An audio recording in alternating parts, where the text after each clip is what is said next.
Is this thing on? uh, wait, I don't know how many people are in the chat. Wait, where am I going? Wrong app. I have to go on YouTube, not Discord. Yet.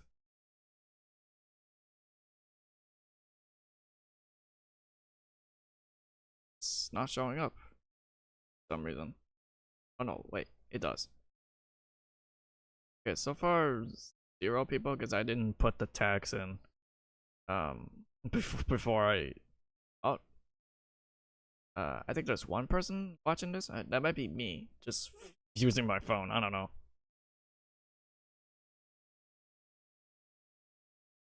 Share this video to most of my friends.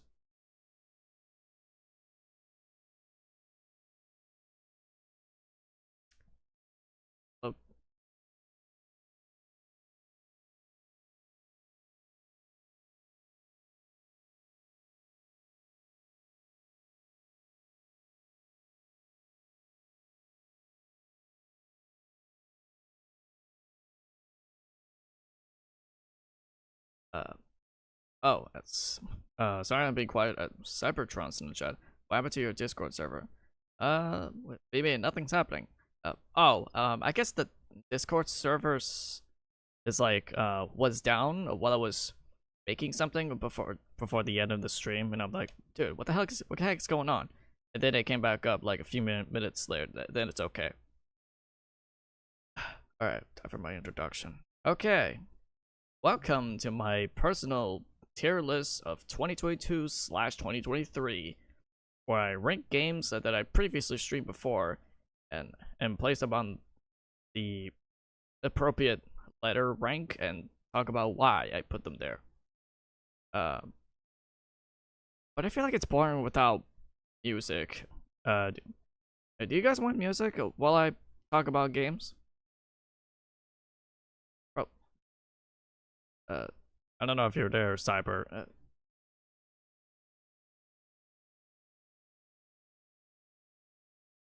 Maybe it's some.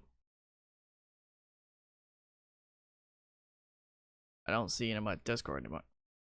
Oh, oh yeah, that's right. We'll talk about it later. Probably like after the stream. I'll talk about why. For now, let's I guess put us a. What music should I put on? So hard. The Stanley Parable. How about this one? This one's like relaxing. Why is it taking forever? Oh no, I didn't put them in the appropriate folder. Ah, man. There is no game wrong to mention? Yeah. Oh, okay.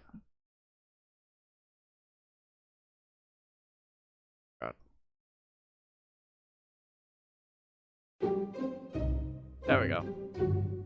Okay, I put some music on. Let me just turn it down. I'm like sweating right now because I've never done a tier list before. It's been a long. Wait, no. Never mind. Let's just go on. Okay. They could see the bottom. All right.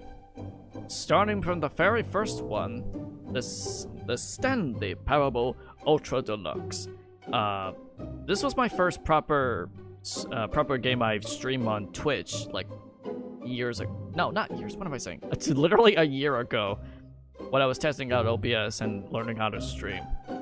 And after testing it and seeing if it looks good, even though it doesn't, I actually really love this game.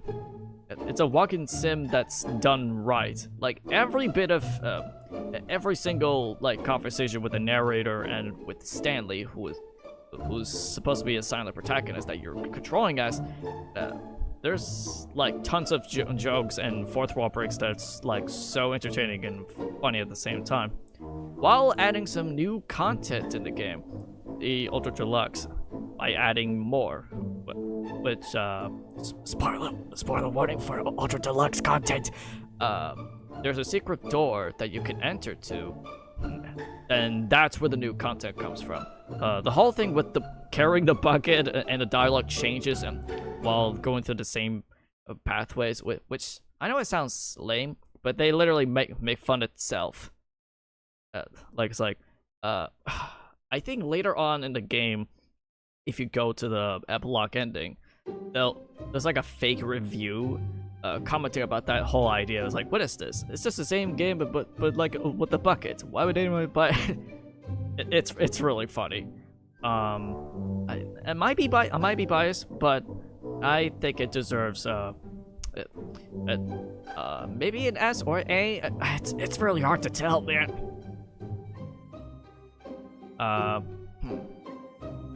Okay. Oh, you know what? I have an idea. We try to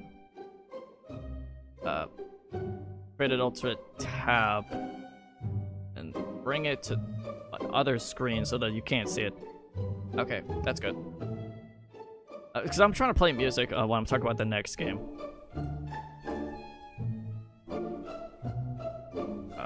Wait. Or maybe not. I don't know. It's really hard. I've never done this before.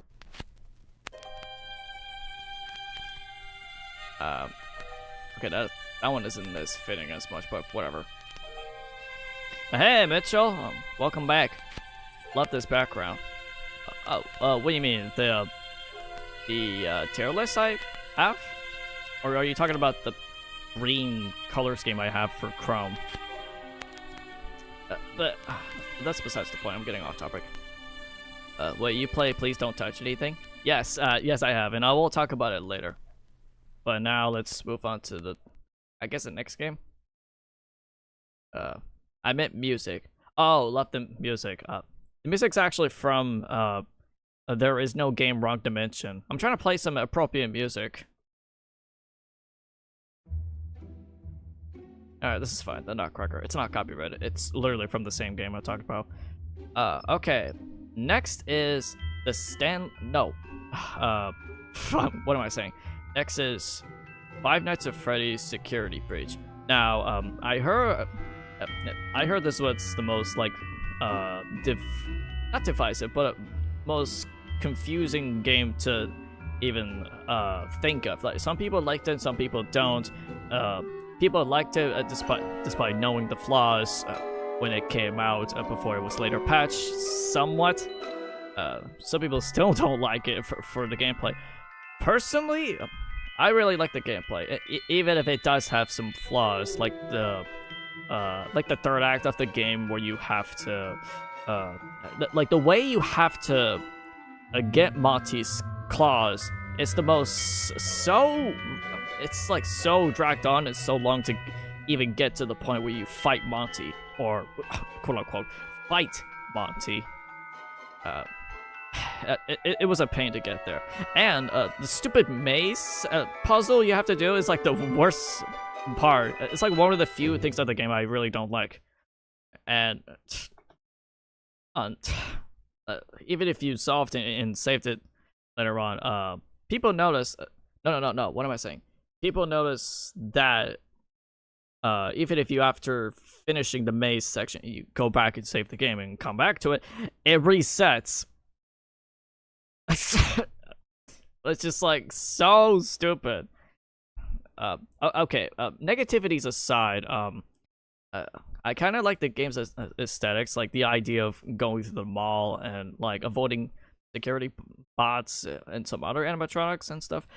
The endoskeleton section, while being hard, it's like so far the scariest part about the game. And I was when I first played it on Twitch, I was so scared of the fact that you can't look away. You just have to keep staring at them. If you keep staring at them, they won't move. That's the best part. I don't know. I don't know what to do. Maybe, I mean, without the DLC, it would be like a D. Like it's decent, but not that great. But with DLC, I might have to put it S. No. What am I saying? No, not S. C. C. It's like right down in the middle. It's not great, but not terrible either. At least in my opinion. bro, like literally they had to patch it to add Vanny to her on boss fight. Like there's a part in the game where she's supposed to support the spawns but didn't, but made it confusing when they said in patch notes they fixed her boss fight. Yeah. Okay. I'm just reading his comment. The DLC ruined. It's like I think it's somewhat better than the base game, kind of. While being pretty short. I mean, it's DLC after all. It can't be longer than that. I just wish there was more challenge with the gameplay. With the whole security bunny chasing after you, you have to take off the mask. It gets repetitive the more you play through the game. I don't know. DLC's A. I mean, if you judge it separately, but I'm judging it like as a whole complete package. Yeah. What's this? This audio. Well, that's ominous. Oh, I could have played it for a security breach, but that. No. Nope. Oh, okay, this is whimsical. I like it.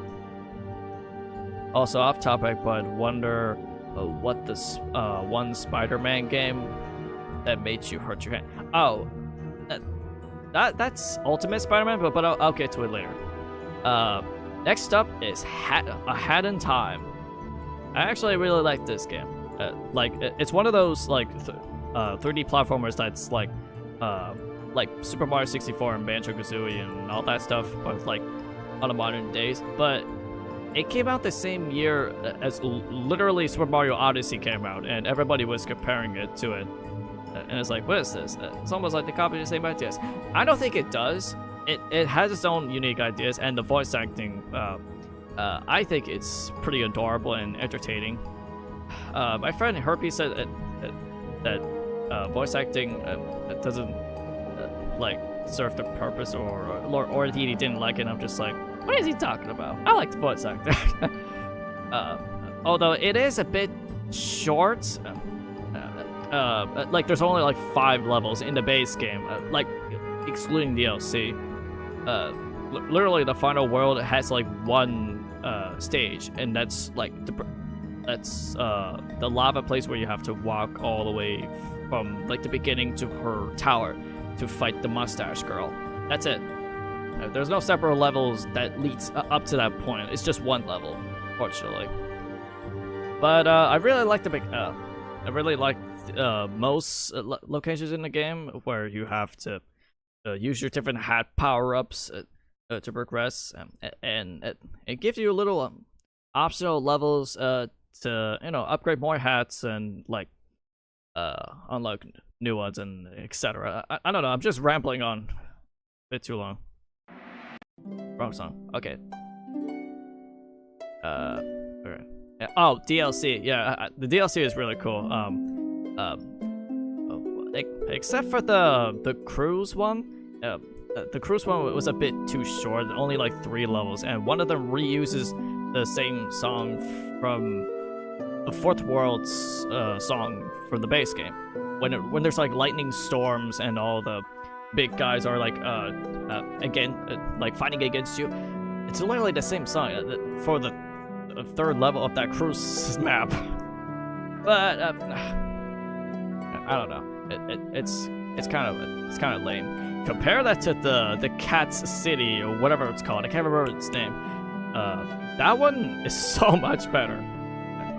Like there's like 7 levels in that DLC pack, and there's like some animated cutscenes without text boxes for you to press a button or something.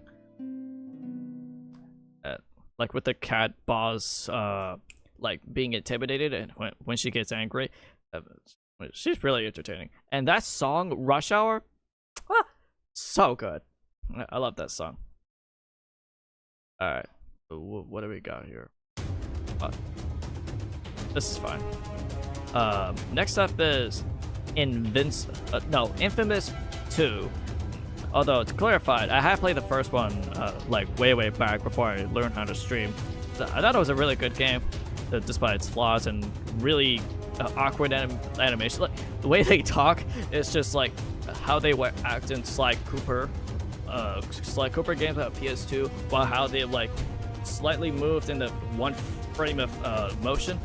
Here, in this game, the animations improved, the frame rate, while being choppy for the most part, it's like still runs better than the first game. Oh god, it's hard to remember. It's been a long time.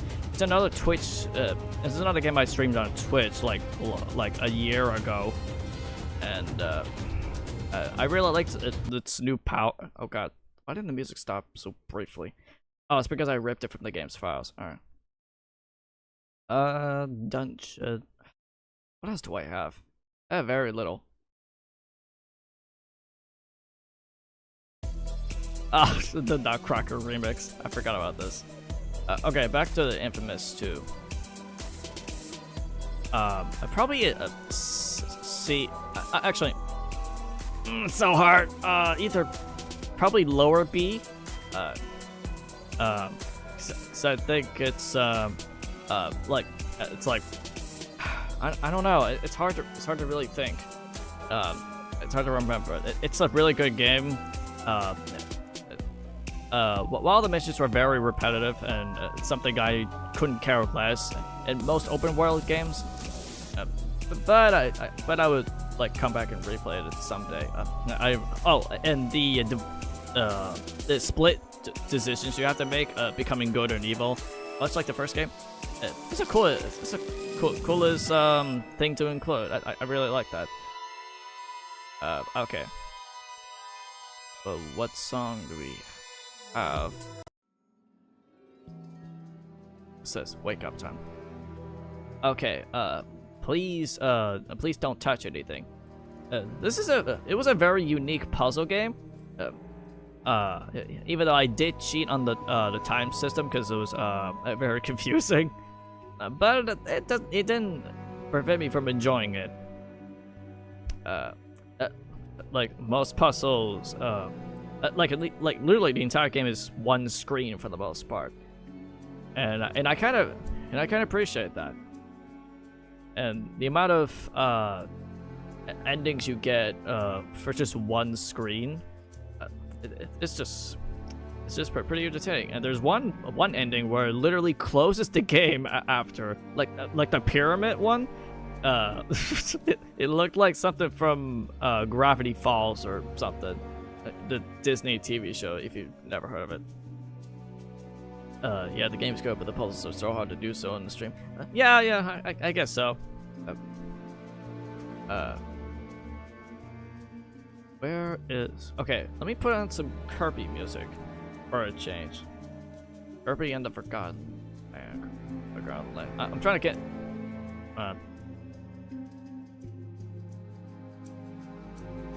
Sorry, it's just... I haven't really planned this out as I thought it would plan out. What a title screen. Oh my god. Oh my god. Sorry.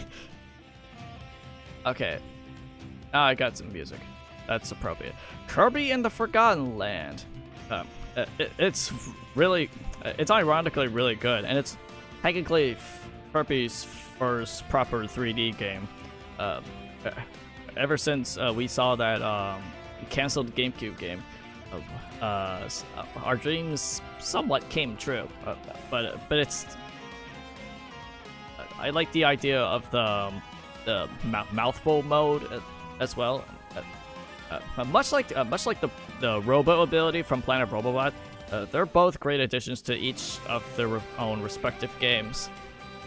And the levels, I don't know. Well, still kind of generic. I really enjoyed playing through half of the levels. What else? And in the boss fights, despite not knowing how to dodge properly, what's still pretty fun. And it took Mitch, I think you told me this once, how to dodge. At the time I was like, I didn't think it was that useful. But looking at the other people playing it, it is so cool. Like, it slows down time, and you can move freely to do more damage. That is the sickest shit ever.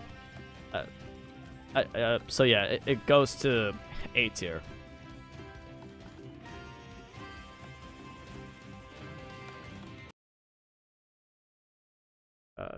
Right. I'm trying to put out some OST.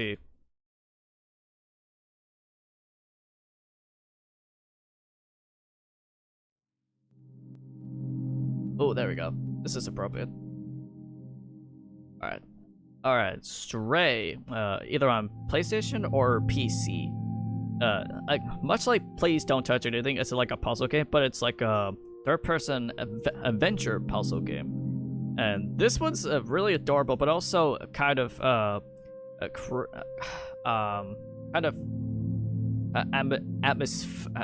atmospheric.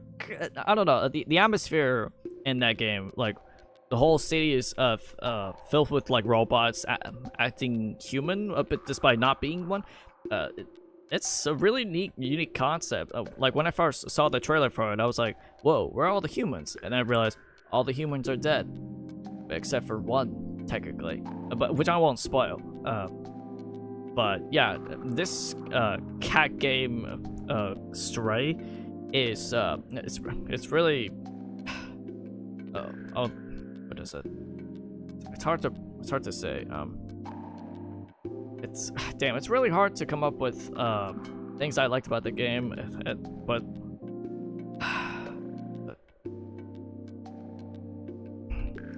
yeah, most puzzles in the game, while some of them may be confusing, it does take a while to get used to it. Like there's a puzzle where you have to memorize the code by looking at the clock, and I'm like, oh, that's the code, and it was the right one. I was like, yes, I did it.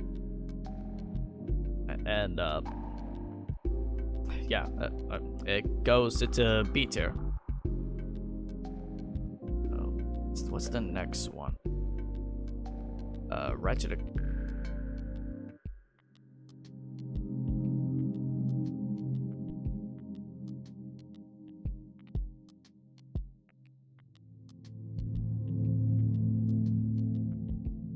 Let me just.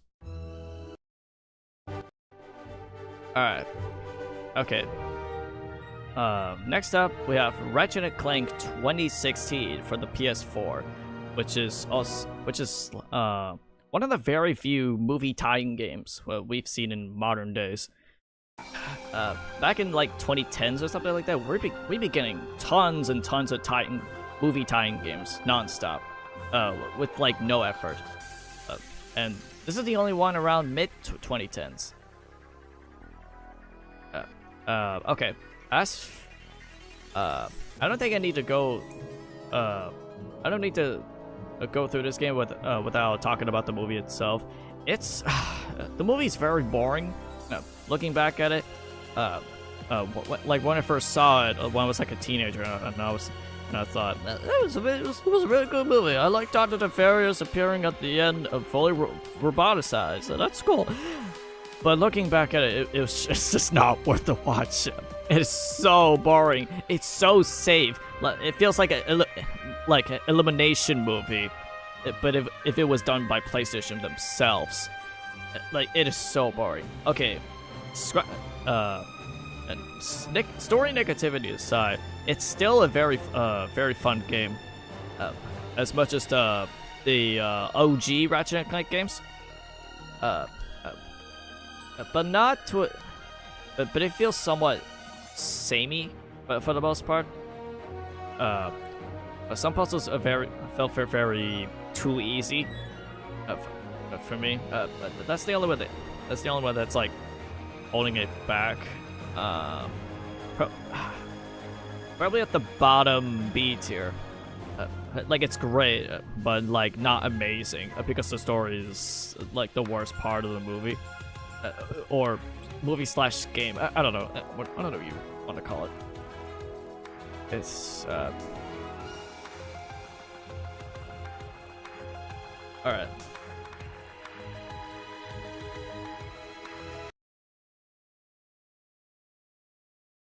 All right. Next, we have It Takes Two, and I ain't talking about the '90s song. No, I'm talking about the EA game that's a two-player game only, either on Steam or on multiple consoles. And this game is so good. I played it with my friend Herbie Tendo way back in like the Twitch days, with like even with Herbie's not so great PC he used to play the game with me.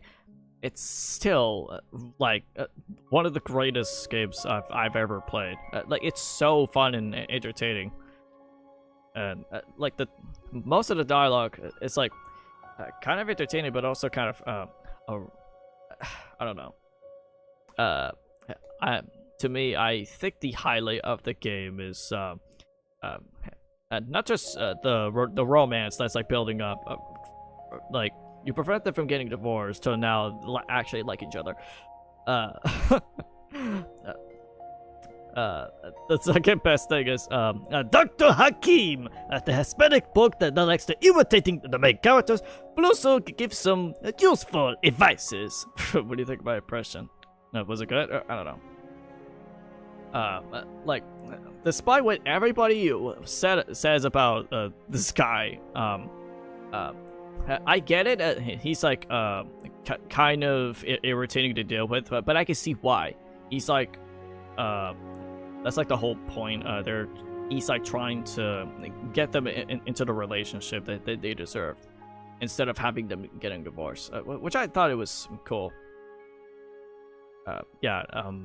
It Takes Two. Yeah, it belongs in the S tier.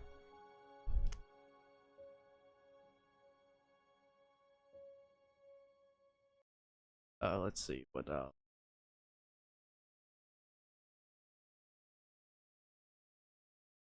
God, my head is itching for like no reason.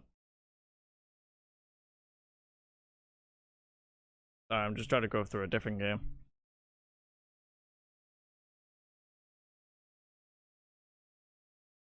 Yeah, it's gonna be like a full video where it has every song in the next game.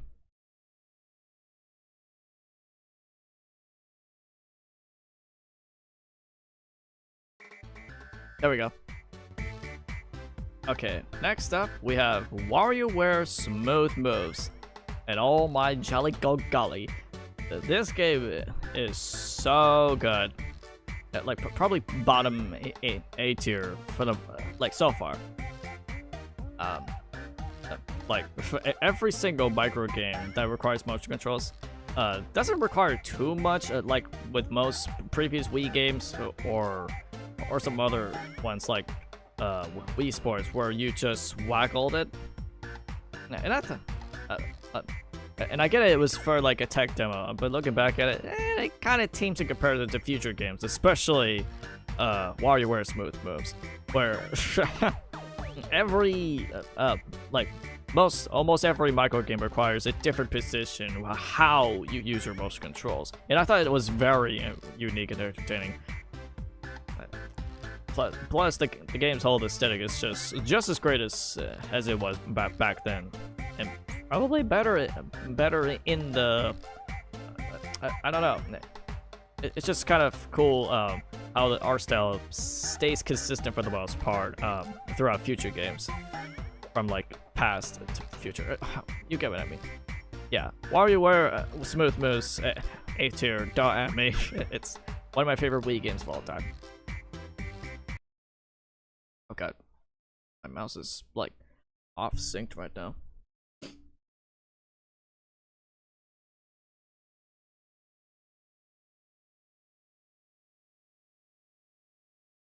All right.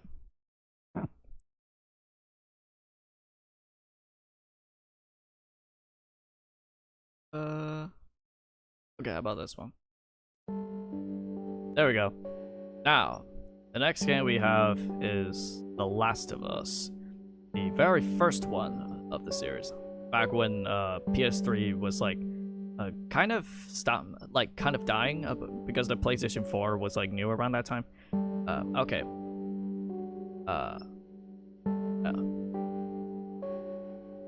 When I first played this game, on the PS4 remaster or whatever, when I got to the opening where I get to play as Joel's daughter, and then the zombie apocalypse happened during it, and then everything happened after that, made me cry. I'm not sure if this ever happened to me before, but I think this was the very first video game where it actually made me cry, just from the beginning alone. And we get that opening sequence, and the main song, dude, it is so good, so memorable. I didn't even so good I wanted to make a remix off of it, but I just didn't, because around that time I didn't know how to make music. Okay, aside from that, and everything from that opening and the theme song, the gameplay still holds up. And I know some people would say like, nah, it's just Uncharted but with more gruntier, but I don't know.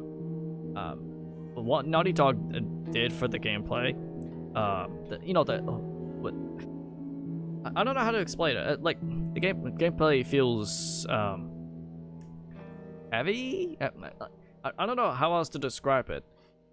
It's like grounded, but also more of a survival adventure game, which is kind of a whole point. The lack of invisibility. No, not invisibility. The lack of regenerating health over time makes it even harder than the Uncharted games, which is kind of the whole point. And the throughout the whole game, you spend time with Joel and Ellie, just getting to know each other and surviving the whole thing for the most part. I don't know. Oh my god, I'm like sweating with this shirt I have. I don't know. Yeah, wait, where is The Last of Us? Oh, it's right there, I forgot. Probably. I don't want to be too biased. Probably probably A tier. Hold on, let's go to the next game.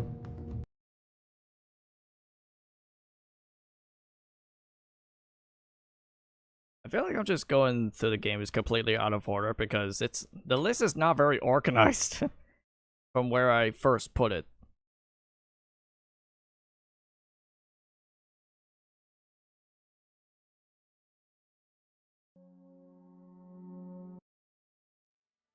There we go. Alright, next we have Portal.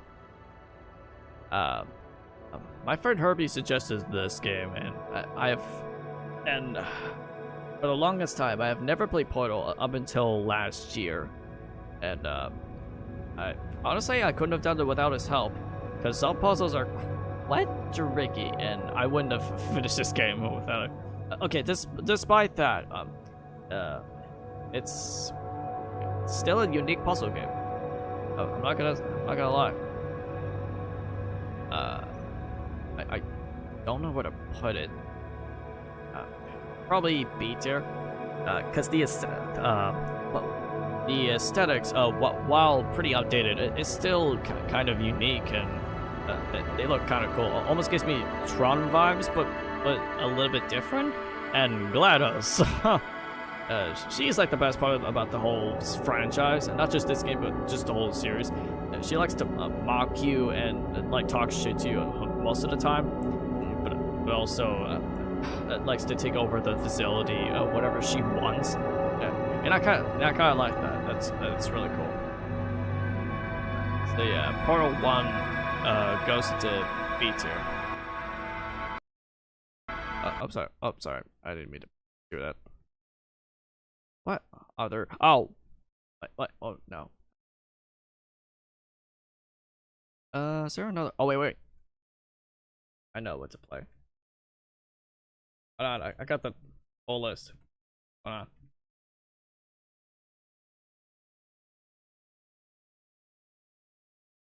Hold on, I'm getting to it. Alright, next game. Oh my god, my voice cracked. Next game, we have Sly Cooper and the Thievius Raccoonus. Which,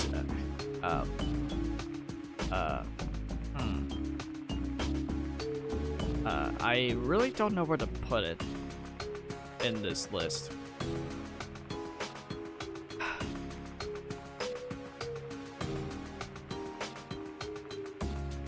What was I gonna say? How many minutes? Oh my god, we're not even an hour. We're like 30 and 39 minutes into the stream. I'm like struggling to say what I had to say about each game because I've never done a tier list before.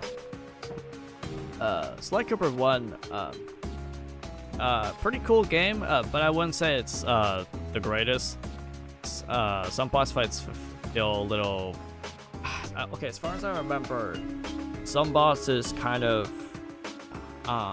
dragged on. I don't know, or some levels dragged on. It's hard to remember how I felt, but just just the idea of like this was before Assassin's Creed became a thing. Just the idea of sneaking your way through like a building or a facility to steal stuff or like retrieve something you personally own for your family. That's cool. I like that. And to finally get revenge, the one who was responsible for the whole thing, was also really cool. Like this owl guy, I forgot his name, Warlock or something. No, it's not Warlock. Is it? I can't remember. But he's a villain. I kind of wish he came back and like PlayStation All-Stars as a stage hazard or a boss fight. I don't know. I just thought he was cooler than the guy from Thieves in Time, where he's just like a whiny bitch, as far as I remember. I haven't played Thieves in Time yet, but I'll get to it later. So it's probably oh god, this is so hard. Yeah, literally right next to the people who worked on. I mean, they're the same developers who made both of the games. So Sly Cooper 1, B tier. I'm starting to realize I have most games are in B tier because I can't decide which is the highest for me.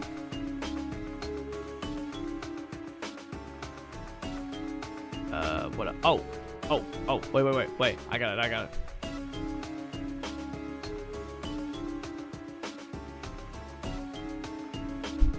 I know what to put on.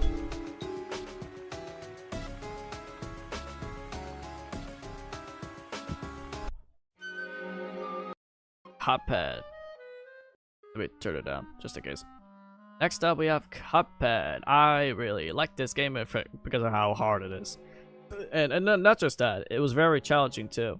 Except for the dragon fight, which I personally thought it dragged on even more than the devil itself. But besides that, the side-scrolling stages, even though they're kind of basic, we're pretty fun too. And most bosses not only are like beautifully animated, but they're also so entertainingly fun. And ironically, for the what's it called? It's the doctor guy who controls the big robot. Oppie's reference to Iron Giant. I actually, it took me less tries than the fucking dragon one, which took me like 2 hours and then an extra hour on the second part. Again, during my Twitch streams. And also, shout out to Marin? I can't remember her name. She's like a guest that joined one of my streams, and it's the only stream that she's in. Shout out to Marin Mermaid for joining it for the second part of my Cuphead series. As like, I guess, my comfort? I don't know. She seems really nice. I hope I get to talk to her again. So yeah, Cuphead, A tier. Great game. I would love to come back to it.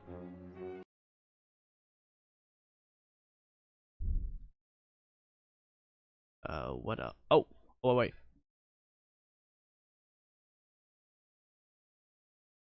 OST.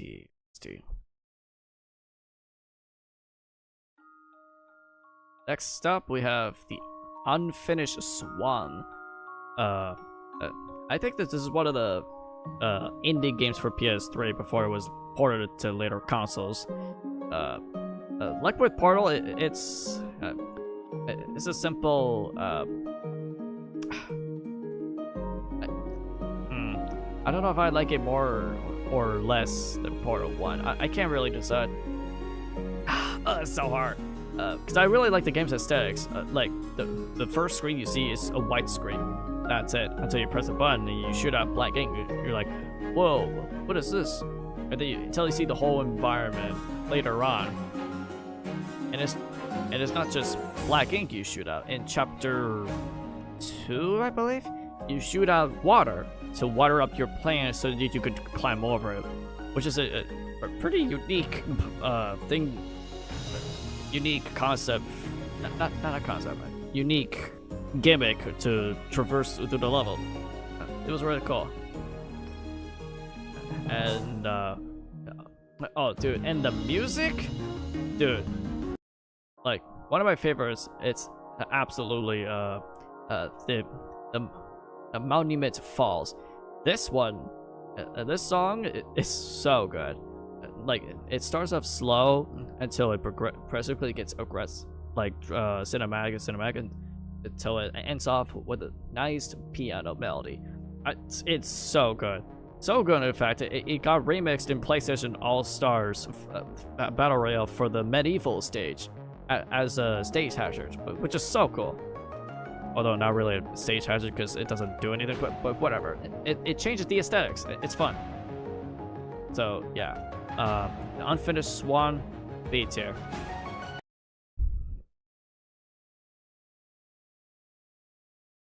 What else?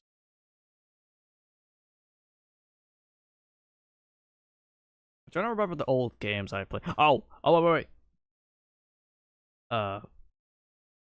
There's another one I played. Hold on. I got it.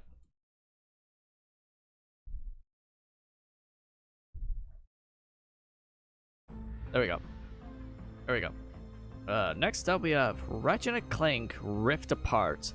Now, I won't talk about spoils for those who were watching, but I think it's better than the 2016 one so far. Though not as much as Up Your Arsenal, which is by far my favorite Ratchet Clank game from the classic game, classic Ratchet PS2 era, or whatever you call it. I don't know. Right. Yeah.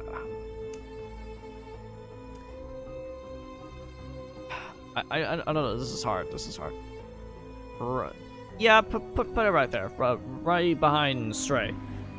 I don't think the story is that memorable to me. I mean, it's a unique concept, but I don't think the dialogue was as entertaining as the classic games used to be, but it's like edgy humor or something. I don't know. Maybe I have a personal bias for the old games. I don't know. I want to give it a fair shot, and I'm glad we did get what we got for PS5 before it was announced it would be later ported to Steam, but whatever. Ratchet Clank Rift Apart, still a fun game. You get to play as Rivet for the first time, another Lombax. Lombax? I don't know how you pronounce it. It's like a same race as Ratchet, but from a different dimension. Yeah, I think I'm comfortable putting it at B tier. Now, what's the next game from Twitch I haven't talked about? Oh no, that I've played before. It's just very hard.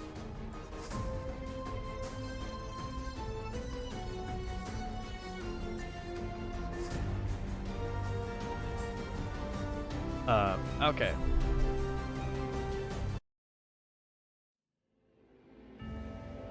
All right. Gods of Olympus have Stop talking, Kratos. Okay. Next up, we have God of War 1, the one that started it all. Well, at least for me, when it comes to hack and slashing games. I really enjoyed this game. Oh wait, this is God of War 1. Where's the first one? Oh, there it is. I got confused. Cause they look pretty much similar, but when it comes to art direction and cover art. But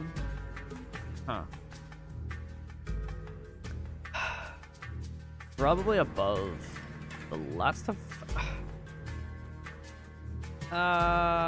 It's really hard. It's really hard. Yeah, I think I'm comfortable with that. Even though, yeah,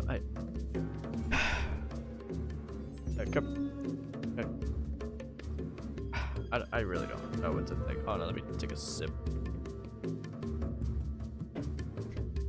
I think this game holds very well, despite its flaws. I really enjoy the game's aesthetics. You know, taking place during like the Greek ages or something like that, and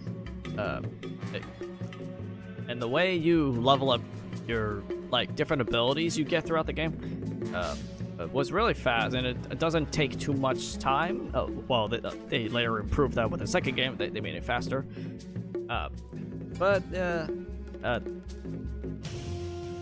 Although I have to say, the quick time events are super strict. Like, it's not like in normal games where you have to button mash normally. No. In this game and some other older ones, you have to mash it like a god. Literally, like to the point you have to shake your arms, like physically, just to get it working. So otherwise, you'll fail to QTEs, which is like so annoying. And that's the only one of the few things that's like kind of outdated when it comes to combat and gameplay, but it doesn't stop me from enjoying the game. Yeah, God of War 1, B tier. Hold on. This next one I think deserves a different vibe.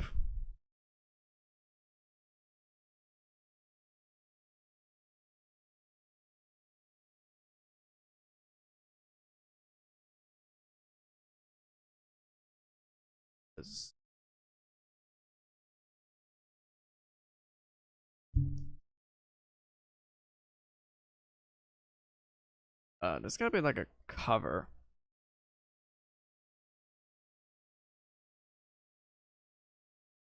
What's that instrument called? I can't remember.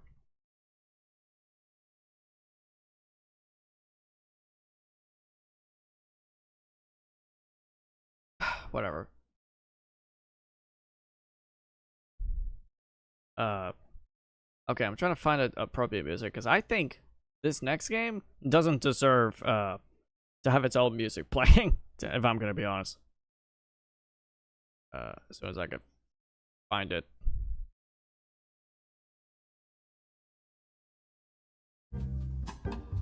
No, not this one.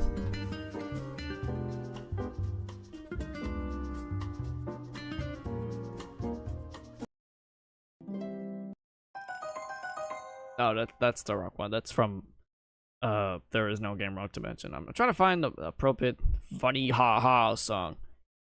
I don't know. Scrolling down the songs is kind of hard. Whatever. This is fine. It's like sad music.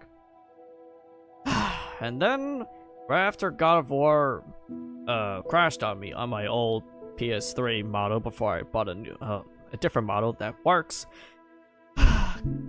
Gotham Knights.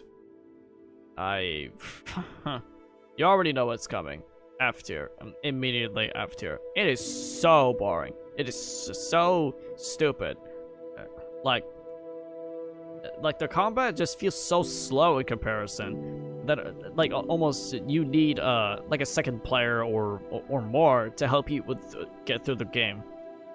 To deal more damage to the enemies, because if it's just you by yourself, the boss fights and even regular enemies takes so long. Even if you grab the fucking more leveled up gear for your character, it still drags on, dude. To even fight one enemy.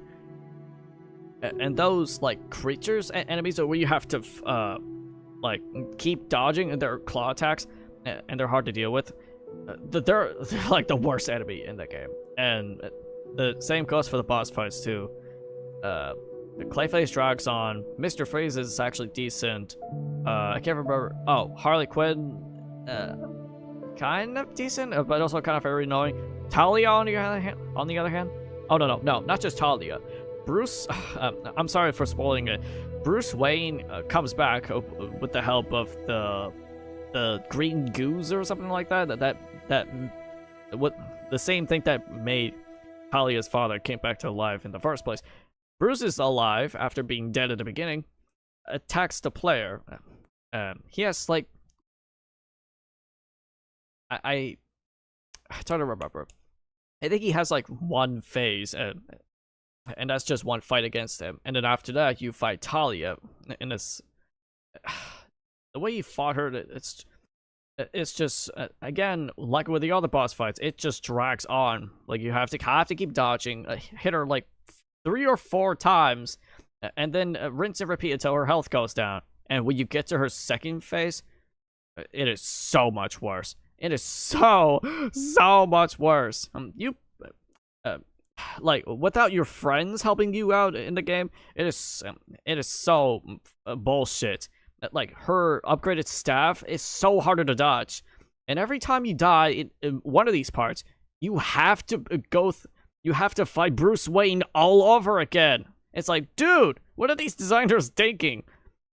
But later on in my Twitch stream, the only way to beat her is to like get her into a wall while spamming heavy attacks, and then like do it at the appropriate timing. Like each time you press it, you'll keep hitting her infinitely without having to get back up or defend herself. If you keep doing that, you will beat the last and second phase of Talia Shao Ghul. What a joke, Scott. Yeah. Also, hi, Pimp Tom. I'm sorry, I've been rambling for too long. Gotham Knights, F tier. No questions asked. I hate live service games. This was the first one I played and I regret pre-ordering it. But thankfully, I got a refund after that. Oh, man. Okay, what else?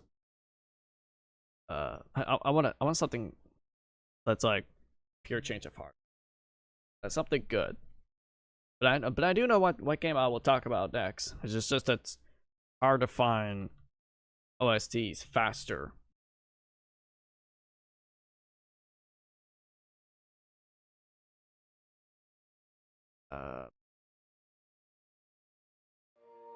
Yeah, this is fine. Okay, next up, immediately after, we have the one and only game, Batman Arkham Asylum, baby. Yeah, just right up there, just S tier. It's so good. I remember watching my dad play it on the PS3 way back. I used to be so scared of Scarecrow, just watching him fail. Sorry, I got distracted. Yeah. From beginning to end, the atmosphere compared to the other games, it is so good. I actually have a friend of mine from high school, and we still talk to each other. The atmosphere would always be the best part about Arkham Asylum, and so does the boss fights too. The Scarecrow one, you have to dodge while avoiding his literal spotlight in his fever dream. That's what you, I don't know what you call it. The fight against Bane was pretty entertaining too. It's like the first Titan encounter, which is a really cool start. Poison Ivy, it's a little bit basic, but whatever. Killer Croc though, oh man, when I played this on Twitch, it freaked me out.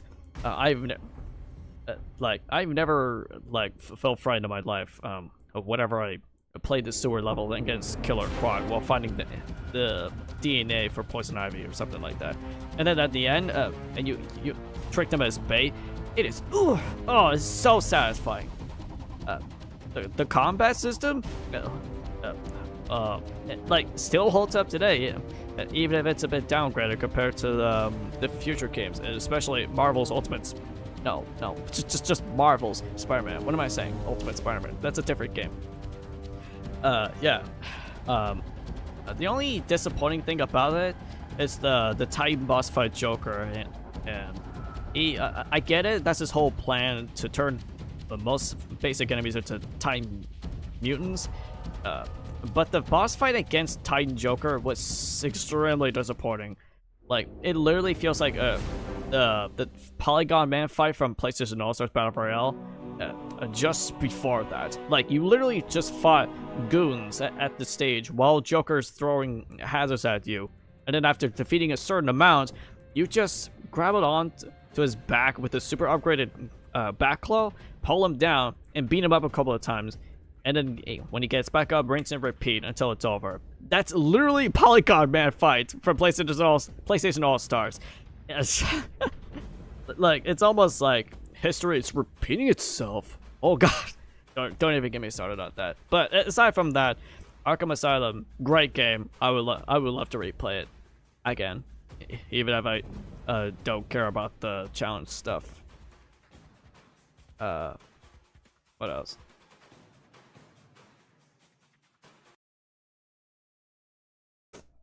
Let's see. Oh, there's another one I like. Hold on, let me bring up the OST.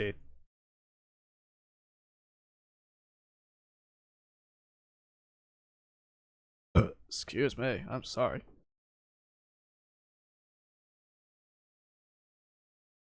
Oh my god, I'm so sorry. I've only drank the Sprite once, and I'm already burping like crazy.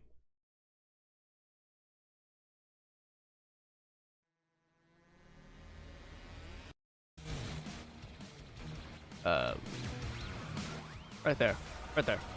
We're just trying to keep it a consistent volume. I mean, I see it, but it's still... Wait, what does this say? I can't...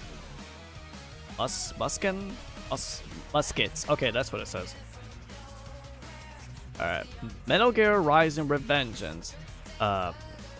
Despite the pairing system not being good, I still think it's a fun game. And it's ironically funny.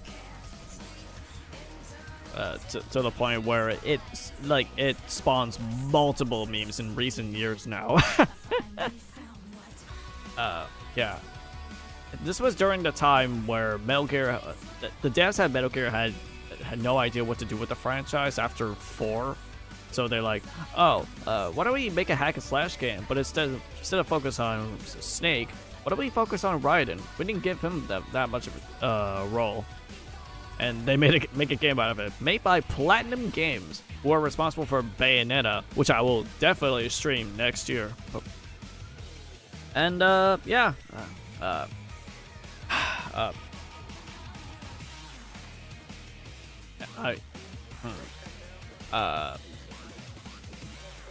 added DLC.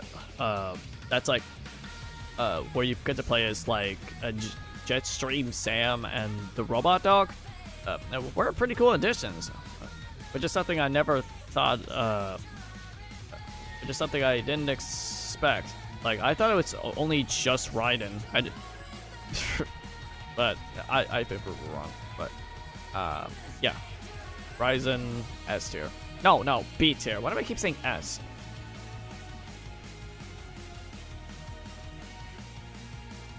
What's next?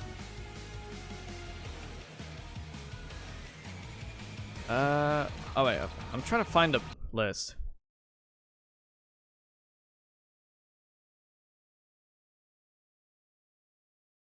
Alright. Nope. There you go. It was about to play beyond the sea for a second. I'm not gonna let that happen. Alright.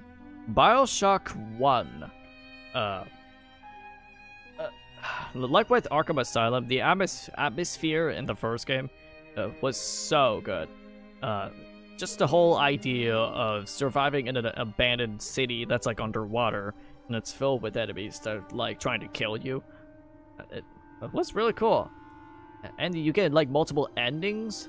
It depends on how you play the game. It was so cool. Like you either save the little sisters to help Big Daddy respect you or something like that, or you kill one of them and you're automatically a bad person, which is like so fucked up. And the way you get to help the little sisters is to fight Big Daddy, and they're pretty tricky. It depends on the location that you fight on. It was really cool. And much like The Last of Us, it's another survival. I mean, thanks to The Last of Us, I was already used to the survival horror game adventure mechanics. I guess, like the way you upgrade your weapons, you have to buy more money and solve puzzles, and the more you get at it, the more. Oh god, why is the music getting scary? It's almost like it's wanting me to rate the game. Right there. Yeah, A tier. It's a great game. Why do I keep going into the MP3 player thing?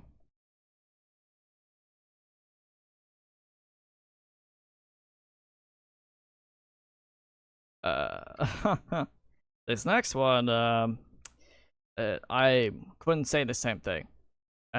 Some people might hate me for this one. Oh god. Right there. Yeah, it's good. Hold on, let me text Rob about this.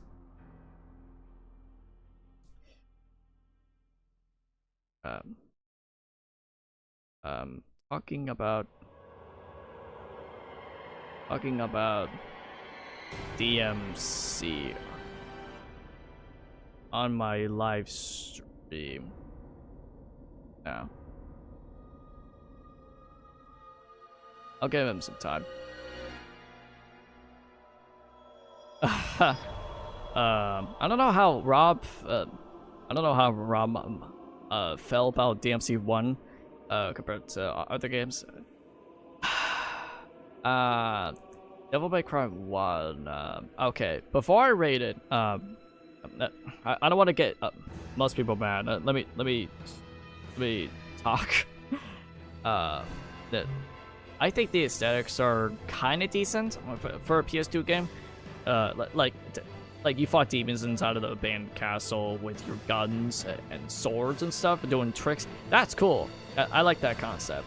I even like Dante as a character, and Trish too. But that's all I really have to say about it positively, because oh hey Analog, welcome back. I mean, what am I even welcome back? I'm pretty sure this is your first time.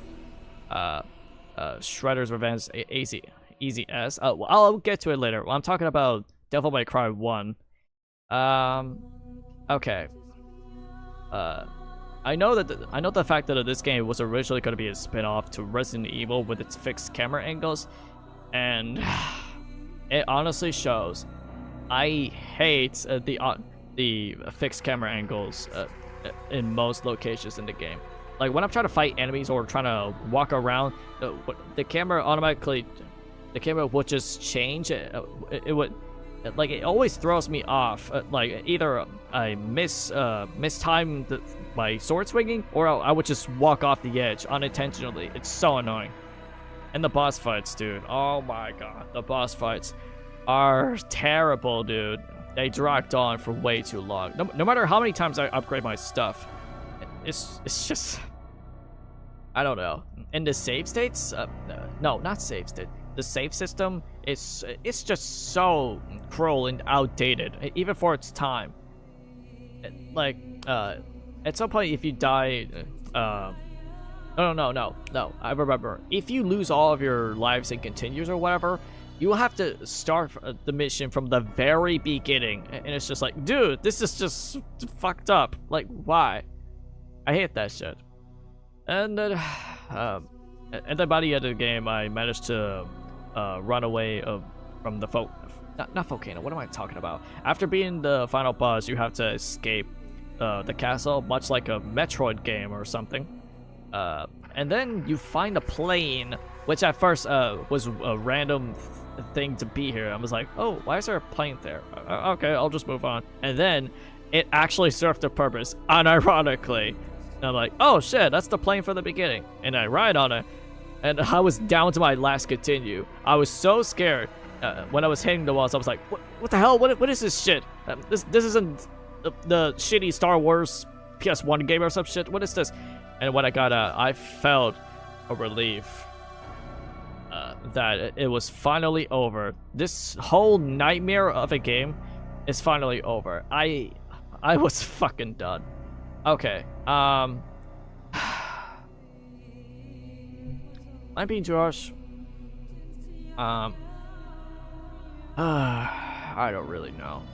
Probably A tier, I'm gonna be honest. Unlike God of War 1, where I think it holds up despite its flaws, this is a game I will never come back to anytime. No matter how many times it gets re-released. I'm sorry. I'm just, so far in this series, I'm not huge on Devil May Cry. Although that doesn't mean I will be giving up on this series. I still have Devil May Cry 4, DMC, and 5 coming up. A little? Just shut up, Rob. I know what I'm rating. It's okay to disagree. It's just that I'm not too fun with the first game and how it's like executed with the gameplay and all. I wanted to have fun. You're kind of bad at it. Shut up. When I first heard about Devil May Cry for PlayStation All-Stars and its original games before the reboot, I wanted to give it a fair shot. It looked really cool. Dante as a character being a badass demon hunter, that's cool. But the execution, I don't know. It was frustrating. It was not something I'm used to. I just couldn't get it. Yeah. We're moving on. We're moving on. I'm done talking about DMC 1. I want to move on to the next game. Alright. What else? Gotta remember each. Oh, I know which one. I won't say until I play the music.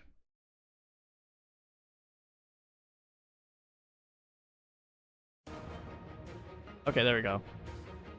You saw me being better at other sections of 3. Shit looked cool. Yeah, I guess. Okay. I'm aside from the last game. Batman Arkham City. Now, this was arguably one of the greatest video games ever. It won, like, I think it won Game of the Year. I can't remember. I mean, it says it right there, and so does Arkham Asylum.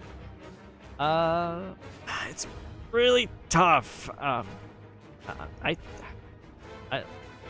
don't know. Some side missions are cool, but some are just kind of lame. Like, you just save the guy who's getting beaten up in the streets. You hear the same dialogue over and over again. And the Riddler trophies are kind of weak in comparison to the first game. I don't know. But it was still really fun. As like a sequel.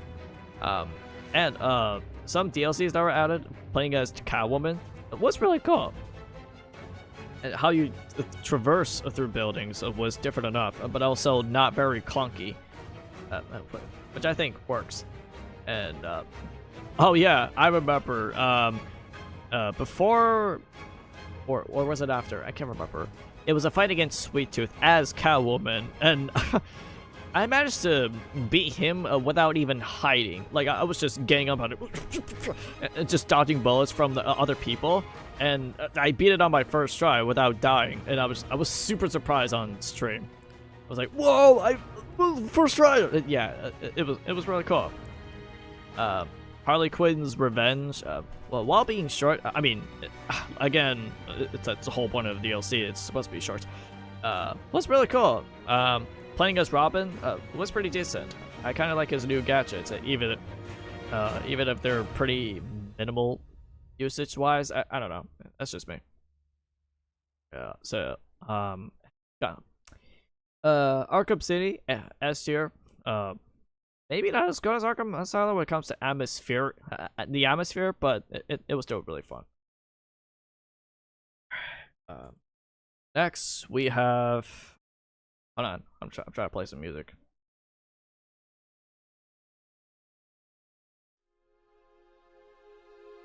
Okay. All right. Next we have Bioshock 2. Now I heard nowadays I heard some split opinions on this game. At first, some people liked it, others people didn't like it as much as the first game, and I kind of agree with the other half. It feels more or less than the same as the first game. Like it's just not as fun without. I don't know.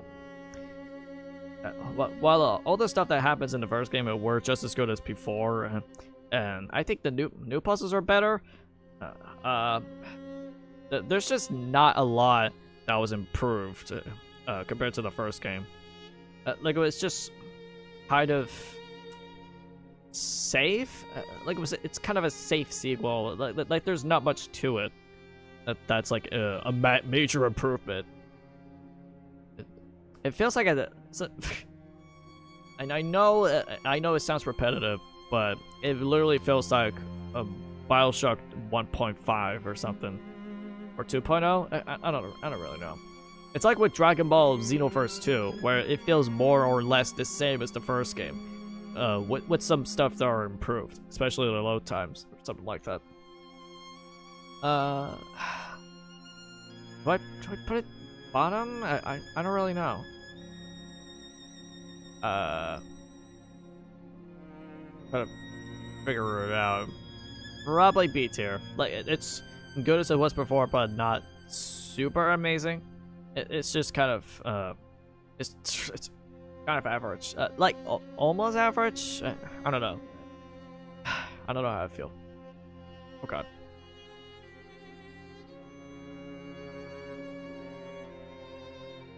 Wait, I'm trying to play some music.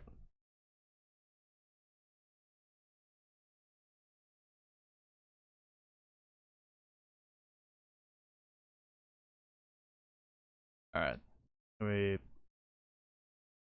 try to play the OST. Let's see.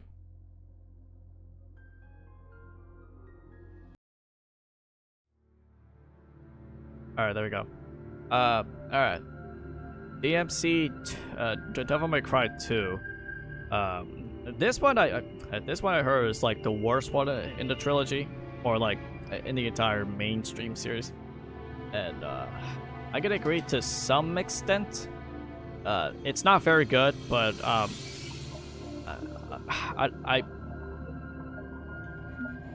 think when I first played it, I think it's somewhat. I don't really know. It's just it was like more boring than the first game, which I don't know if it's a good thing or a bad thing. But it was less frustrating, like a little bit less frustrating than the first game. While it still has some shitty boss fights and some dumb level design choices, and the gunplay it seems to be the like. The amount of times you use your guns and not your sword more than often than you normally realize, it's just so lame and boring. Like, come on, I want to use my sword to fight things and use my guns for protection, but you use your guns most of the time. It's just so not. Oh my god. But the one thing that's good about DMC2 is playing as Lucia. Sorry for making that joke twice.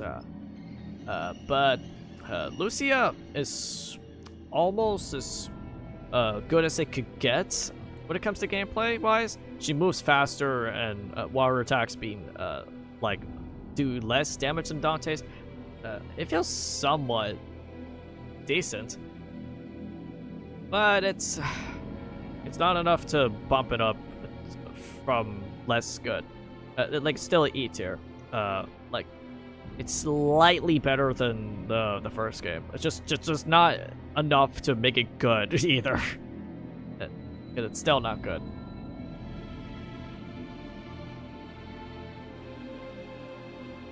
All right, what do we got?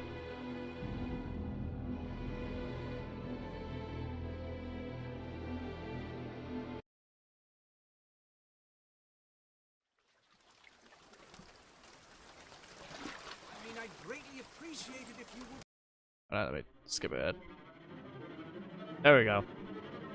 Now, Bioshock Infinite.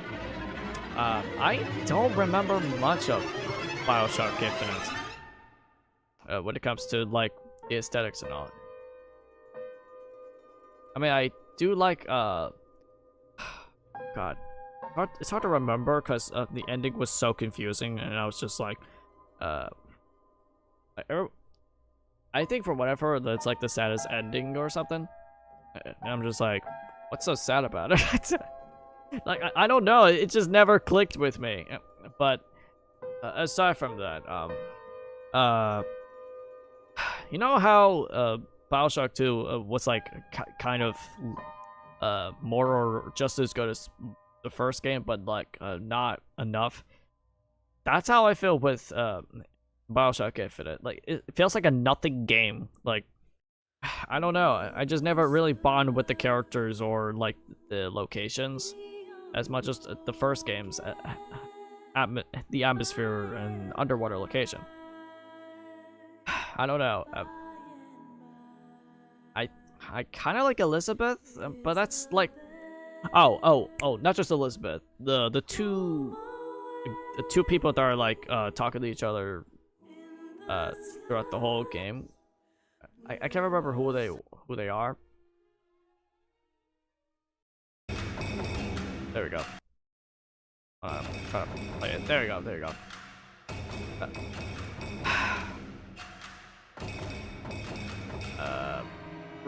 Yeah, I feel comfortable. C tier. I don't think I would ever come back to it. And I haven't even played the DLC for Infinite, though I heard it was like bad in comparison to the first game. I don't know. That's just what I've heard so far. Yeah, Bioshock Infinite, not greatest. Let's just move on.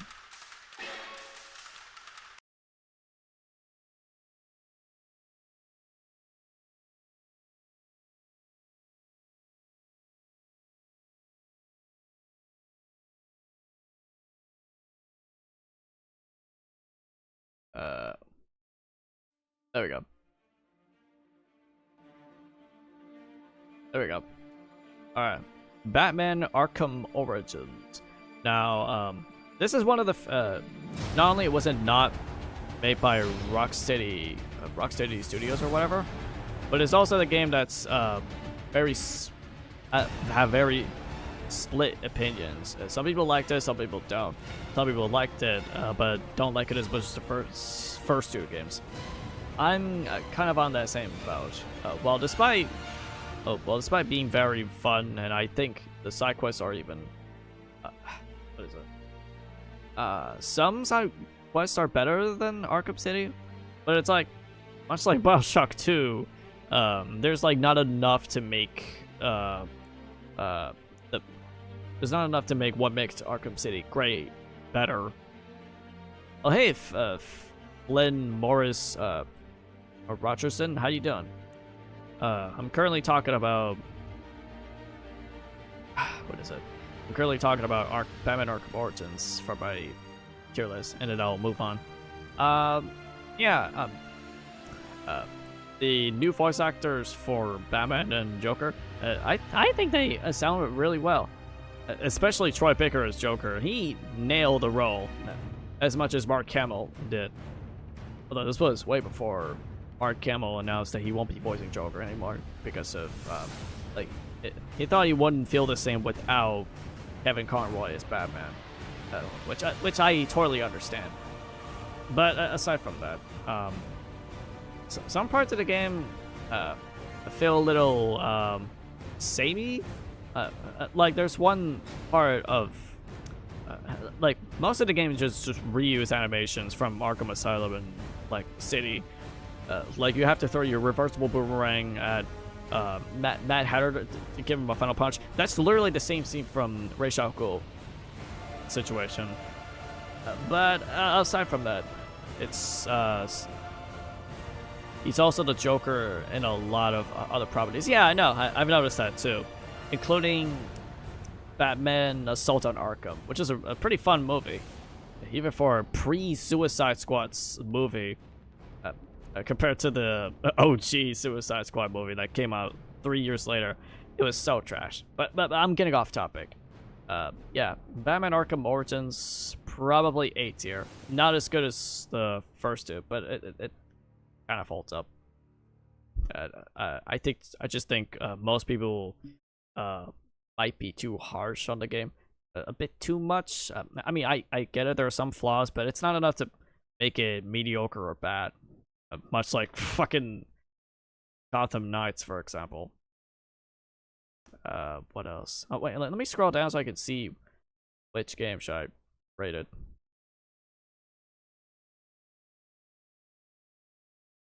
Oh, no, I'm trying to play the music while I do this. There we go. Alright, next up, Portal 2. Now this one is really special to me. Because much like with the first game, I had to stream with Kirby for the most part because he knows more about this series more than I do. But the dialogue with like Wheatley and GLaDOS throughout the whole game was so entertaining and funny. And the puzzles in the game, I think they're much more creative than the first game, because later on you would mess around with blue or orange goo that can either make you bounce or like make you faster. Oh no, another goo thing. There's a white one where you can create portal services with those white goos, which is so cool. So yeah, what else? It's just very hard to keep your conversation going without stuttering or stopping. Because I'm not that much talkative than you realize. I don't know. Portal 2 A tier. A vastly improvement over the... Actually, yeah, S tier. Yeah, I feel comfortable with it for now. Now, what's next? Oh, the next one's special.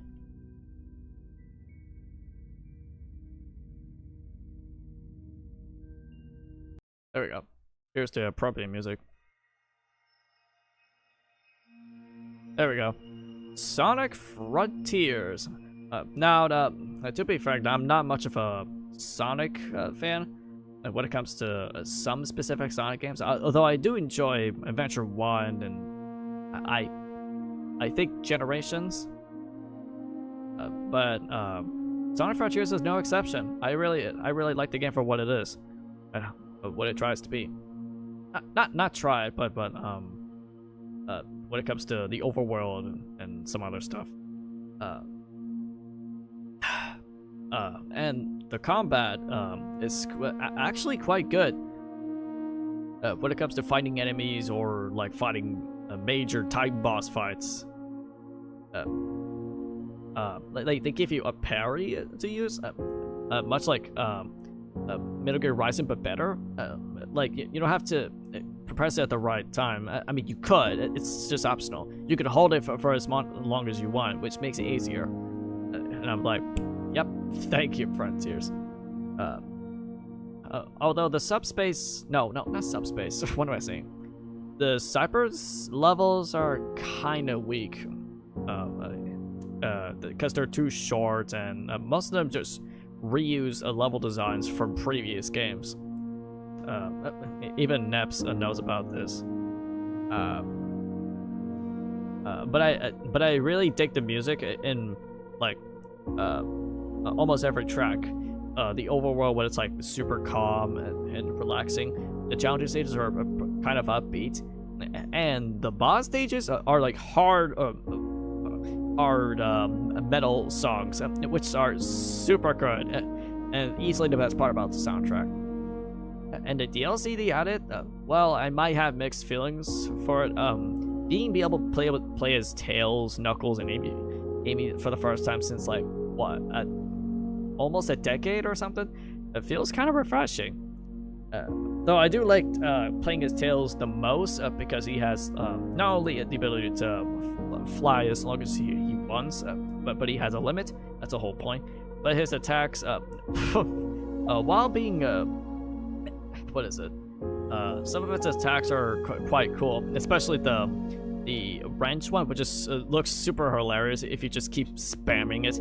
And if you upgrade Tails more, you can unlock his mech jet thing from Adventure 2 by pressing like when you're running fast and you press the right trigger, you can fly high as long as you want. Like if you have invisibility boost and use it, you it is so broken. I love it.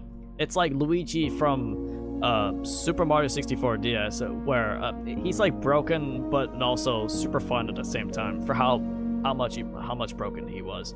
So yeah. Oh wait, I'm not done. The only downside about the DLC was climbing up the towers, and looking back, Nate, it looks easy looking at the footage, but like it looks easy, but playing through it, climbing up towers and the trials was so frustratingly long. I don't mind climbing up towers as much as the fucking trials ones, especially the first two, where they're aggressively difficult for no reason. And if you compare that to the third and fourth trial, and they're super easy, like it feels backwards when it comes to difficulty. Like they could have just switched it around and called it a day. Even though I gave up on that DLC, that doesn't stop me from putting FNAF at B tier. I really enjoy the game. I would love to play mods for it if you guys have any suggestions for it. Like level mods, character stuff. Although I'm not gonna do like an episode thing. I'll just do like a normal stream trying out mods in the future. That's all. What do we got? Oh, next one. Oh god, I'm just opening up random pages I have.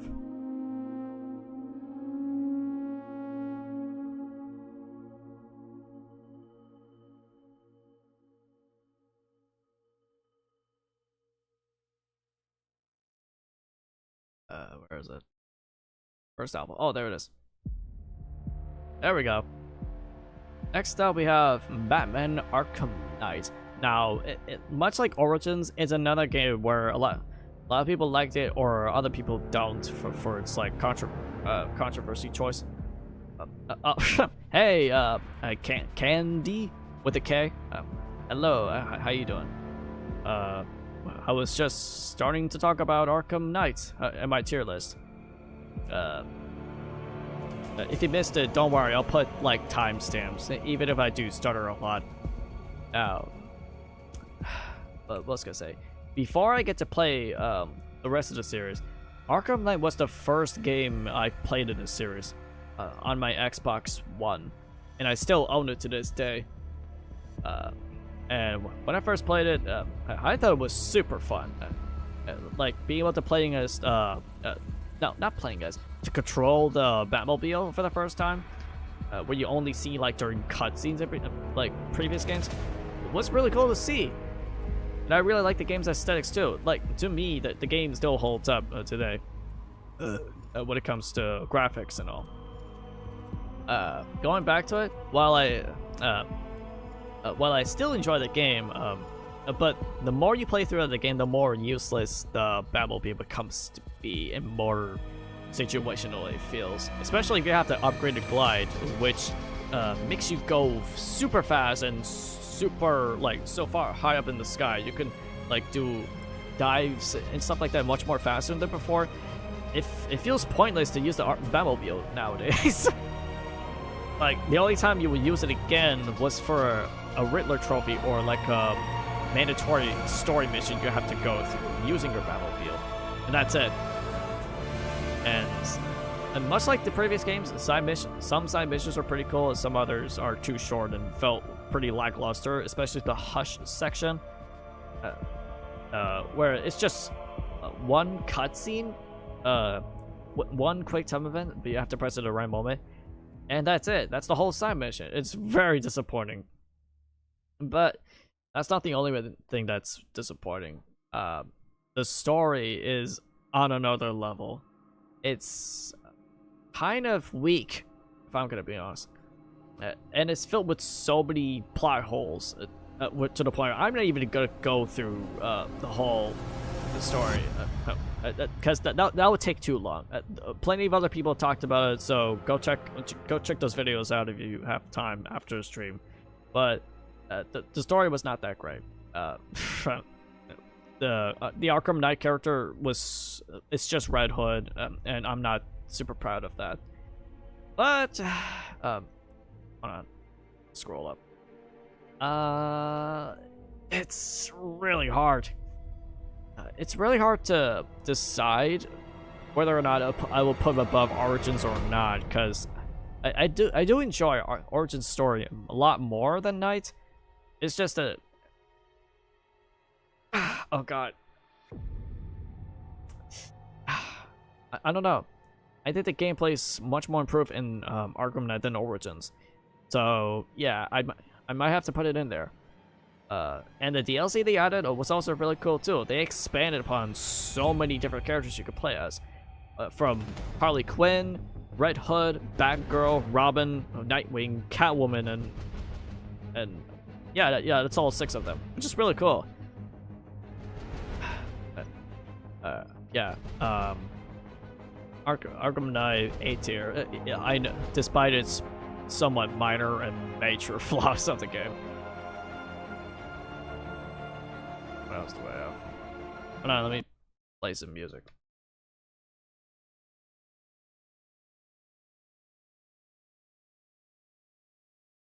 Alright, here comes the next gun. Wait.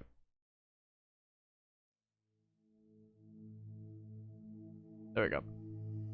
I'm just scrolling down just to see if there's any claims. Okay, good. Now, again, this might be another game where a lot of people might hate me for this. And that is Devil May Cry 3. Though I will say, let me start with the positives first. They added the ability to change different gameplay styles depending on your preferences. Oh, hey, Ingi in error. Hello, mate. Oh, welcome to my stream. I don't know why I said it with that accent, but I'm getting off topic. We're talking about DMC Devil May Cry 3. I don't know what that game is. Oh, what? Devil May Cry 3? If you're referring to this, it's a hack and slash game, much like God of War and Bad in like the earlier days, like in early 2000s. Okay. I really like the game's writing and the choreography. You know, just to show how cool Dante is and how much of a threat Virtual is. The first 2 Virtual fights, to be honest, it's a mid game for me. I'll get to it. You're not the only one. The first 2 Virtual fights, while being hard, was actually really fun. Those are the aspects I really enjoy. Again, you're pretty bad at it. Shut up, Rob. It's just okay. Let me start with the positives first. I fortunately had to get to the negatives later. I kind of yeah, I like the personalities of the characters way more. Like Dante, having some encounters with Virtual and Lady. She's pretty entertaining too. And the aesthetics are quite improved over the first game. Oh, Jester, but before he was revealed later on, was also pretty entertaining too, and he's fun to fight. Okay. Alright, now that that's out of the way, I unfortunately have to talk about the negatives. Much like previous games, some boss fights is just dragged on for way too long and kind of hard to figure it out. But the more you play it, the more you figure out their stupid patterns and bullshit camera angles you have to deal with. And some upgrades take a little too much red orbs than I realized. Like this game wants you to play the optional secret missions in order to gain more blue orbs and shit like that. That's what Rob said. But I don't know. I never really cared for that. I thought, nah, I got this. I could play through the whole game without doing any of that optional bullshit to waste anybody's time. I got this. But it feels like I have to. Looking back at it, I might, but no, not today, not now, not forever. Oh my god, this music's so loud. Hold on, let me turn it down. Oh yeah, okay, that's better. I didn't hear myself. Once you reach Pizza Tower, I'll get to Pizza Tower a little bit.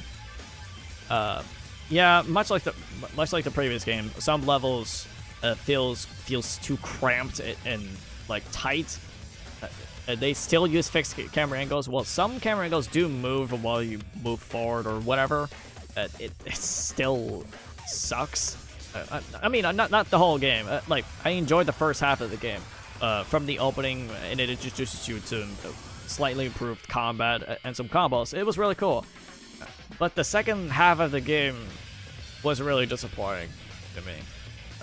The levels got confusing, and most enemies do more damage to you. Again, the boss fights are so bullshit. The second to last one before you face off Virtual for the third and final time was the worst thing I had to suffer to beat it. Those tiny guys that like respawn on the ground and you can't dodge when Virtual's right by your side. It was so annoying. You have to use a rocket launcher for the most part. And then when I finally beat it, but at the time my heart was pounding. I was not calm because I wasn't finished with the game. So when I got to the Virtual fight, I just couldn't finish the game anymore. I reached a point where I just gave up and just take a break from games. I think for a week, I don't know. Even though I haven't technically beat it, I will watch the ending of the game. But I've played it enough to the point where I just don't think it's as good as some people would say. I kind of have to agree with Inky in Error for being a mid-game. Yeah, C tier, like bottom C tier. I wouldn't call it D. I don't know. It's just really hard and not very fun at the same time. All right. Okay, let's get away from the negativity and go to the positives. Because this game is just as good as it was before and now. Wait. Alright. Kirby's Return to Dreamland on the Wii/Switch. Because I have both versions of the game. Because of the Magolor Epilogue DLC, stuff like that. Oh, I mean, not technically DLC, it's a new feature they added. Okay. This game, instant A tier. Again, but fairly, you're being fair, but shut up. God, I'm done talking about DMC. I want to move on. Kirby's Return to Dreamland. To me, I think it's still holds out. Well, not as much as the future games, like especially Planet Robobot, which I would love to stream in the future. but I think the levels are really fun, and be able to play it in multiplayer. Oh, what's a really cool addition. Even if I don't have anyone to play with me in real life, but that's not stopping me from enjoying the game. Although the twist was kind of pretty predictable, as much as any other twist around that time can be, but it's still a really fun game. And and there's a bit of extra modes that you can mess around with, and I don't know. I'm speechless. It's really hard to continue.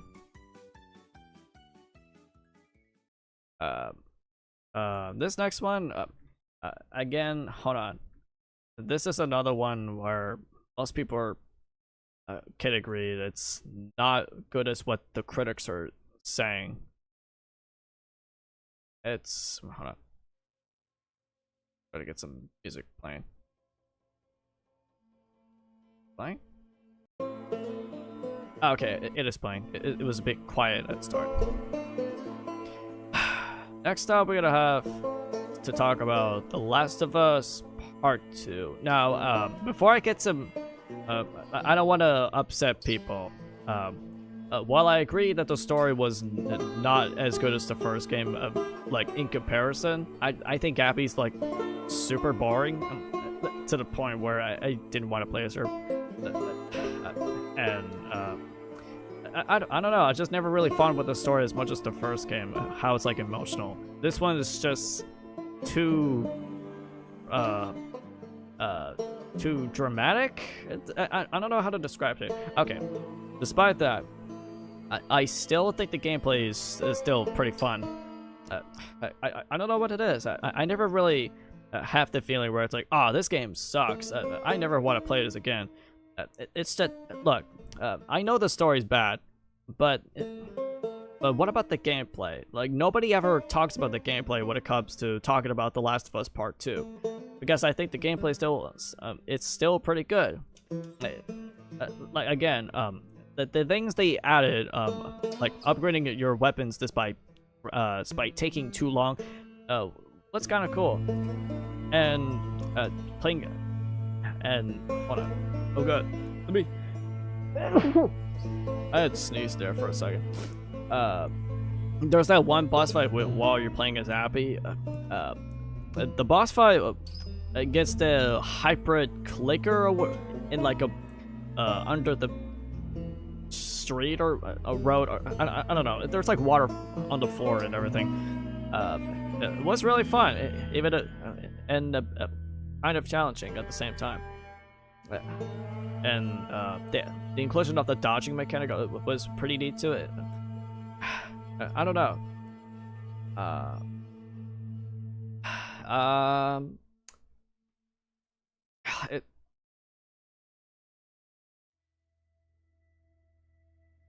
don't know where to place it. Either like in front of or behind Bioshock. This is really hard. Because I'm not gonna put it on. I'm not gonna put on B. Because I don't know. I don't really. Like, it's still a fun game when it comes to like the gameplay. I just don't see myself coming back to it as much as the first game.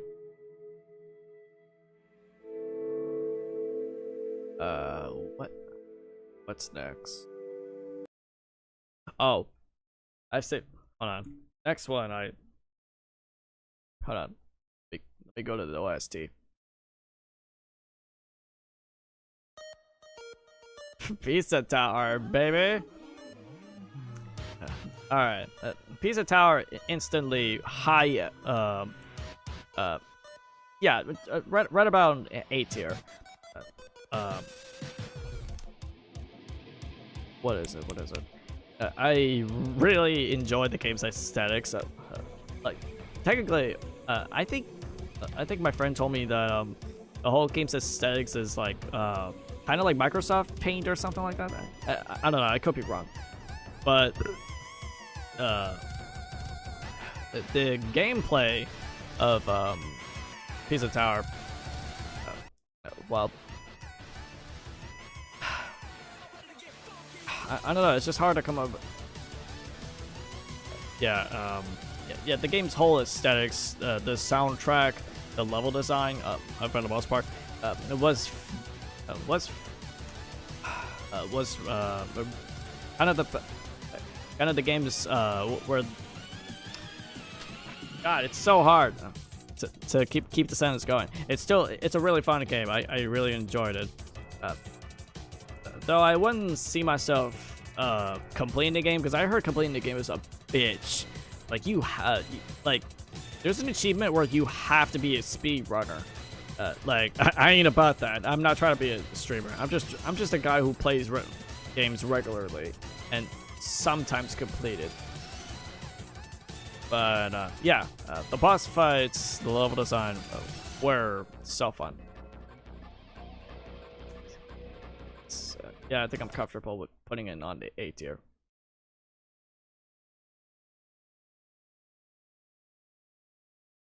Hold on, let me play the next one. OSC,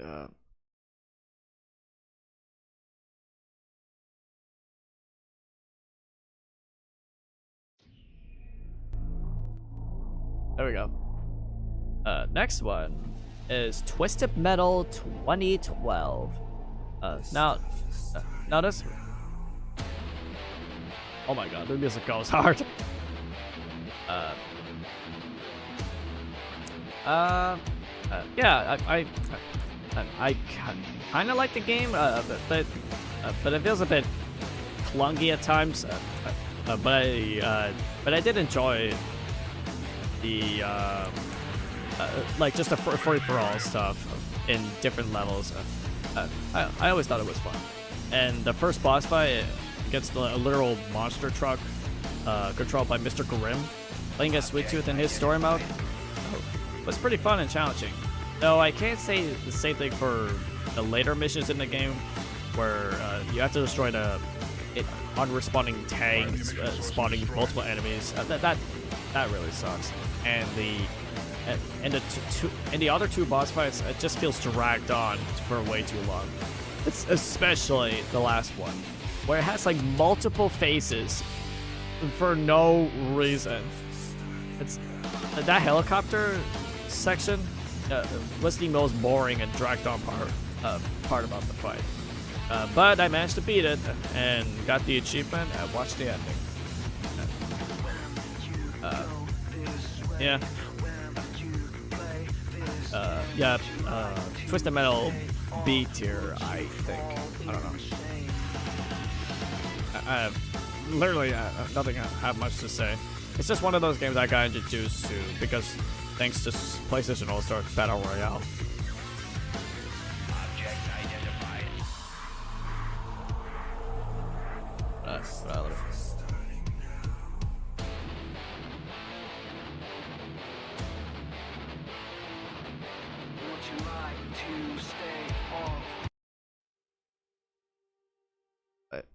Working? There we go. Now we have Marvel's Spider-Man, made by Insomniac. Now this game is where it truly shines. Like, oh boy, there's so many great things about it. The story was very entertaining, and like Mr. Negative being a cool villain, and Dr. Otto Octavius.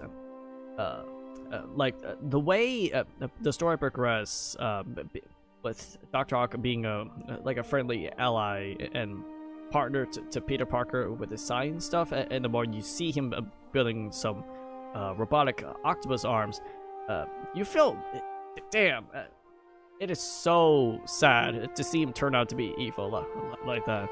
It is so executed well. And yeah, the gameplay is something what the gameplay is something what made Arkham City made the gameplay so great, but just in Spidey style. I know that sounds corny, but hear me out.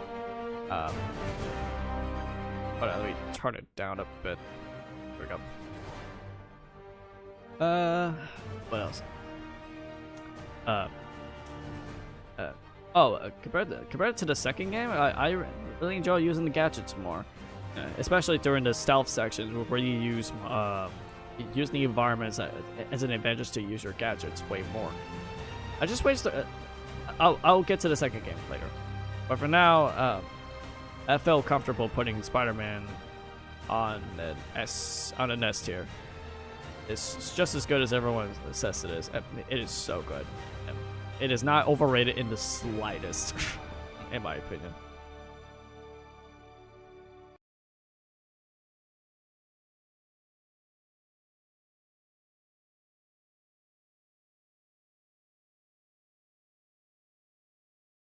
What else?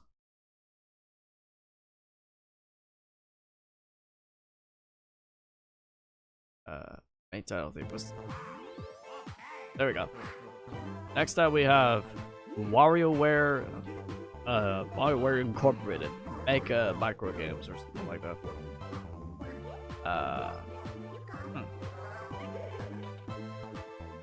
Where do I put it? Probably around 8 tier. Actually, wait. Probably, probably top B tier, I guess. For the first game of this series, I honestly think it holds up pretty well. I really enjoyed the microgames that they made for like each character. I don't know, it's hard to remember. I think Orbulon's microgames are kind of. Oh no, I'm lying. Not Orbulon. It's Cat, the ninja girl or something like that. Hers are so hard, and the final one, it gets. I don't know. Cat's microgames take me like 3 tries before I beat it. And yeah, that's all I can say about the game as a whole.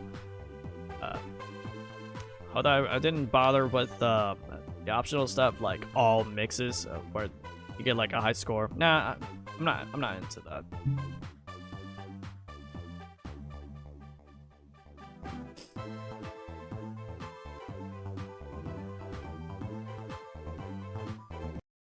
All right. Next up, we have WarioWare Twisted for the Game Boy Advance, and I could be wrong, but oh no, Kirby did it first. This was one of the first Game Boy Advance games to use motion controls, and this was after Kirby had a Game Boy game where it uses motion controls as well. Very early on for this.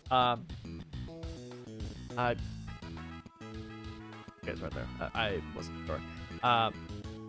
I'm not sure.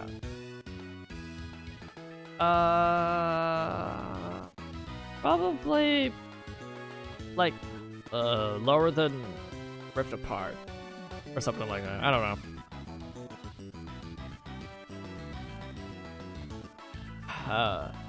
While the microgames are kind of fun, even on like emulator, but just something I don't know.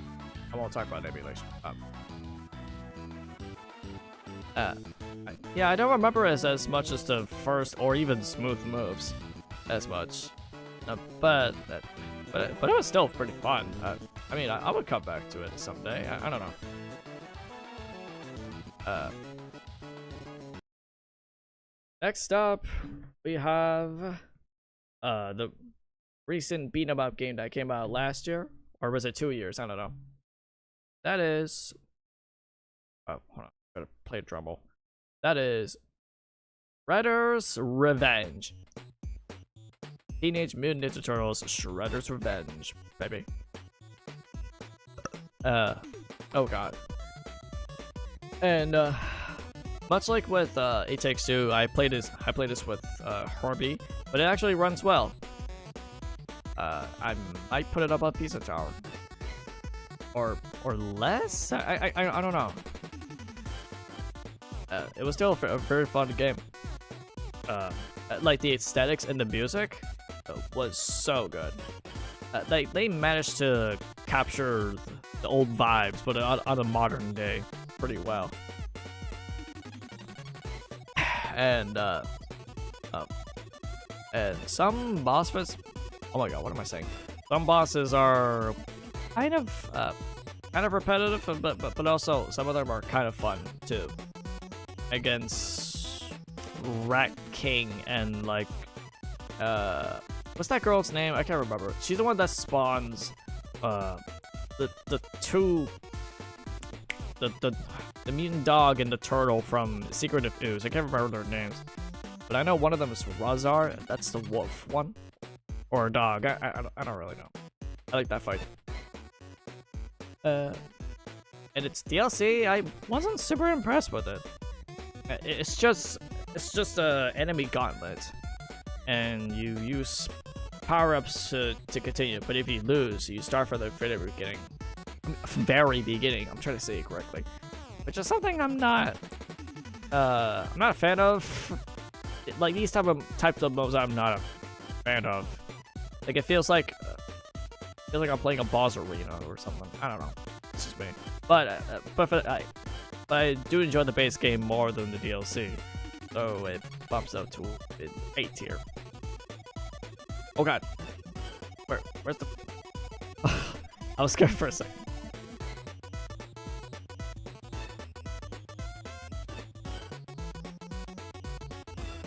Let me play it.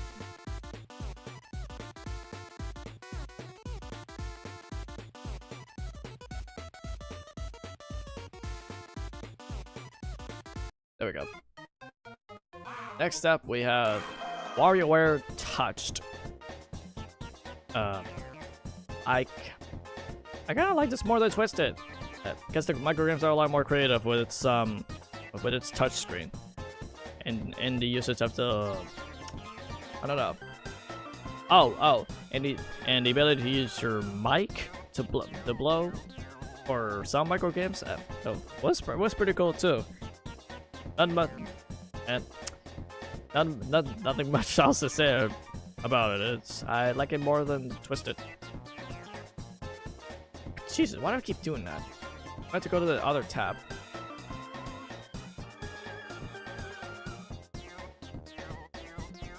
I'm gonna go to wait, I haven't even touched the second game of the hack and slash series. Not Devil May Cry, but the other one. This God of War 2. Now this game,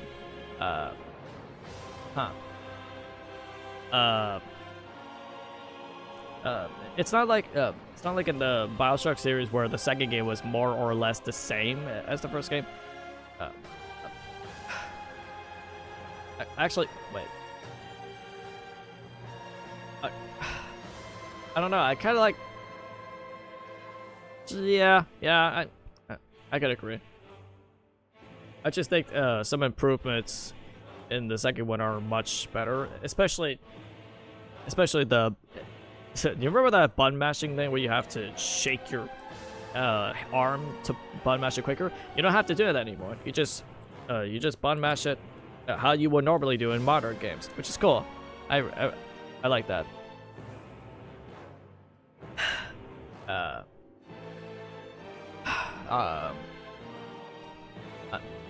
Wow, I really don't remember that much of the game.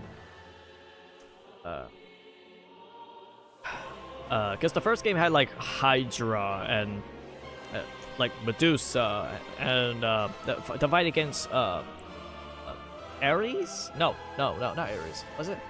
Yeah, I think it was Ares. Yeah. Although that boss fight was so bullshit. I don't. This.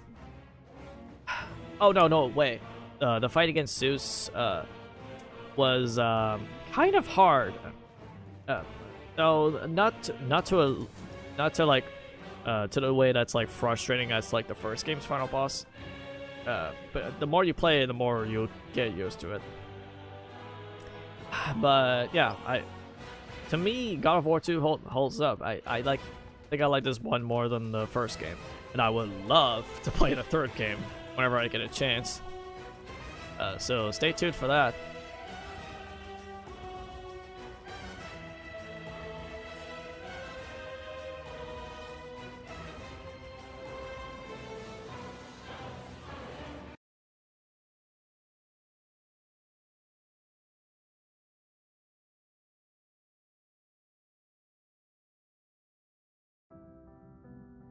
There we go. Next up, we have Marvel's Spider-Man, Miles Morales, and much like with Batman: Arkham City and Origins, Miles Morales feels more or less the same as the first game. While I did enjoy his Venom powers, not Venom literally. I meant like his electric powers that he automatically gets from fighting Rhino at the beginning. But I never really liked the villain, like the new villain, who just runs like the Boxen, or was it Roxen? I can't remember. He's like so forgettable. And Tinkerer is also very not memorable in the slightest. I never really liked her as a villain. I think I said that twice. But I did enjoy Prowler being in the game, and how he's like a likable uncle instead of an asshole like in the comics, as far as I've heard.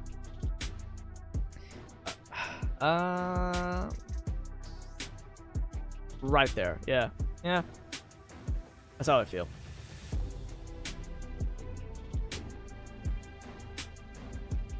Oh, what else? Wait, again, let me try playing different music.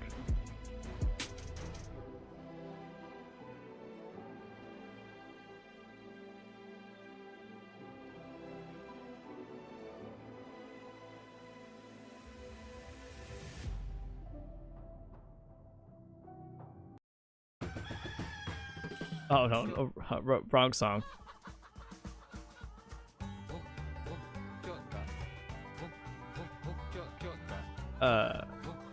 Not the one I wanted to play. I'm gonna play the credits theme. Hold on. Of the next game I'm gonna talk about. Where is it? Gotta be around here.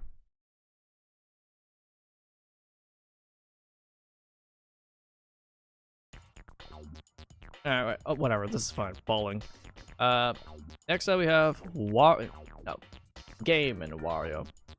Now, this one's kind of a weird one. Not that it's bad or anything, it's just that some games are, some mini games are kind of gimmicky than others. Like skiing, where you just have to look at your gamepad and tilt it to like vertical way. I don't know. And some other ones are kind of boring, like drawing a shape of a puzzle and literally just drawing shit for your robot. That was like the worst one. But I think the best ones are Ashley's and I guess Wario Archer. Damn, not probably.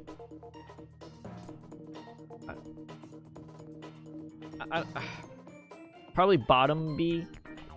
I just realized I put so many games on bottom B. Or no, it's just B in general. Yeah, not something I would. I mean, I would play it with some friends, but there's not much to it. You know what I mean? Now, this one's a very old one. and I would love to play its sequel in next year.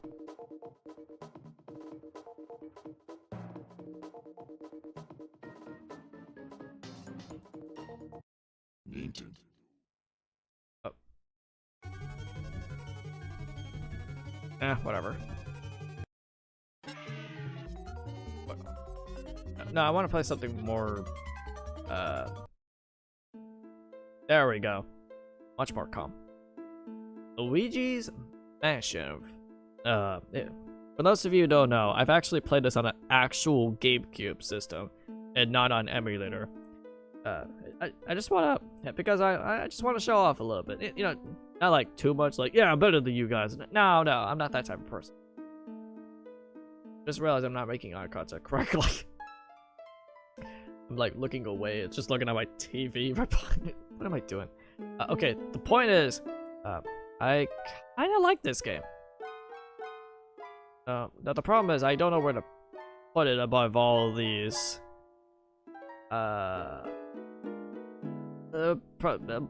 Yeah, me too. I really enjoyed the game's aesthetics. Playing as Luigi on, like, technically on a launched GameCube title. What's really good? Was it really interesting and a nice change of pace?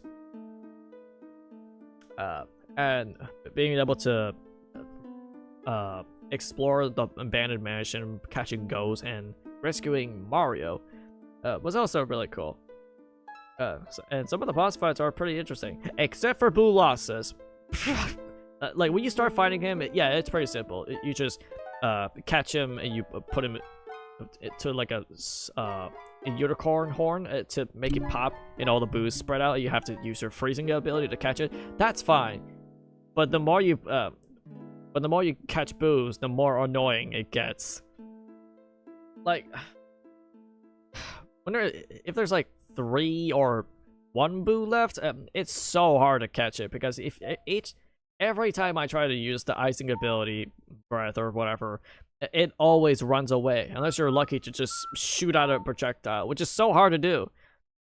And fortunately, whenever you die at any point of the game, including boss fights, you have to start from the beginning of the main, like from the beginning of the mansion, like from the front door all over again. You have to walk all the way back up with no shortcuts to be able to get to the point where you left off with some health. And that's the most, that's that part of the game is tedious to do. I don't know. But I like the boss fight. No, wait. I like the final boss more than the bosses. Like, I really enjoy the fact that when he spits out like spiked balls at you, you have to use your vacuum to like shoot it out when he put his head. That's cool. That's a cool way to defeat the boss fight. So yeah. I almost said Spider-Man. What am I saying? Luigi's Mansion B tier. Yeah.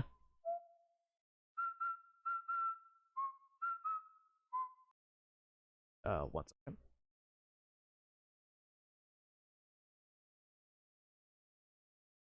Oh no, I'm trying to play up the OST. It's very hard.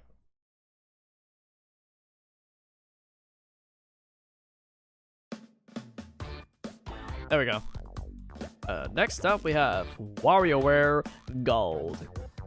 Now, there's something special.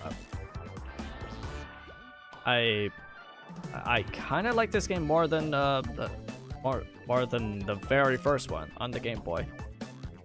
I don't know, just like everything you learn from the previous game, the touchpad, the mic, the tilting controls, the standard button presses, are all in like one package.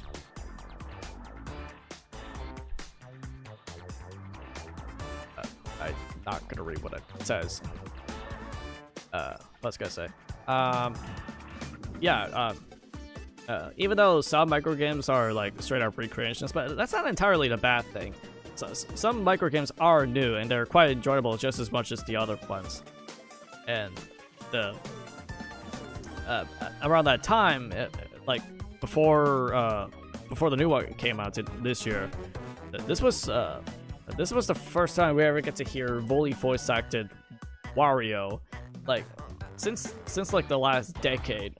Do you remember Mario Sunshine, where it had like fully voice acting, where everybody was saying that it was cheesy? Yeah, that didn't happen until WarioWare Gold. But it's more like the voice acting is like way better, and they're very entertaining. This is the one where I had a lot of fun doing character impersonations, from Dribble to Spit to Red with Ashley and Jimmy T and some other stuff like that. I really enjoy impersonating these characters a lot. Yeah.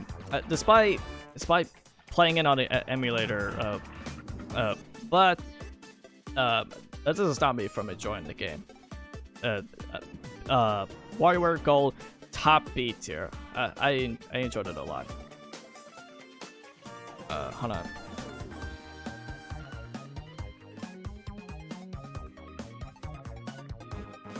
I'm trying to leave the music on while instead of stopping it while I'm trying to type the next game's OST.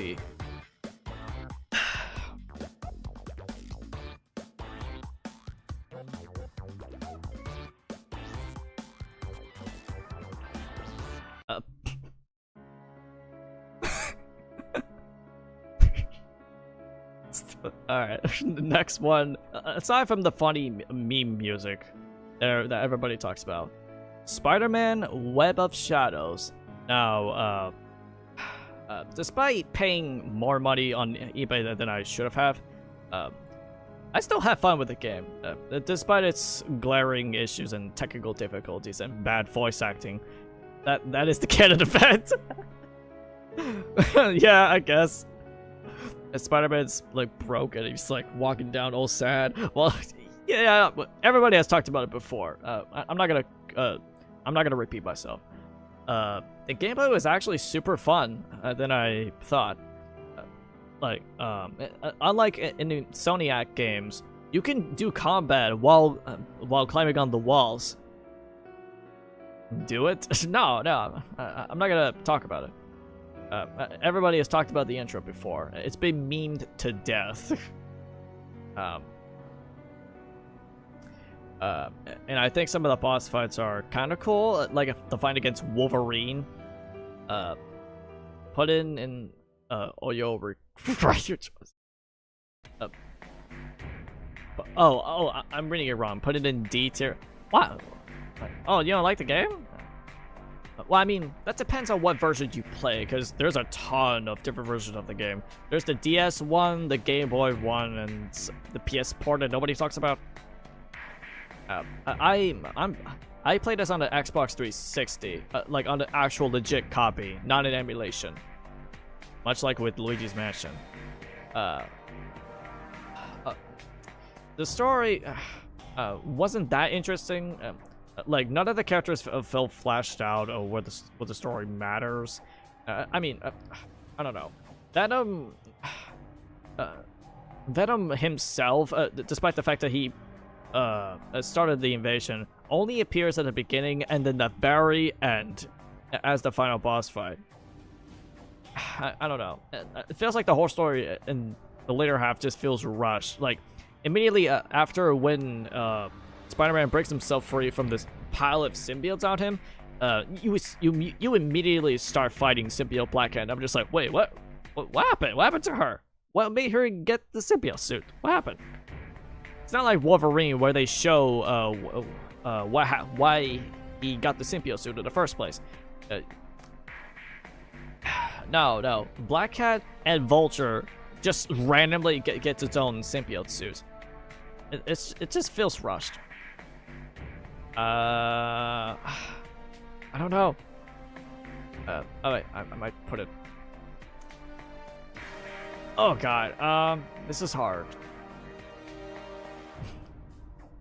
Right, no, I don't feel.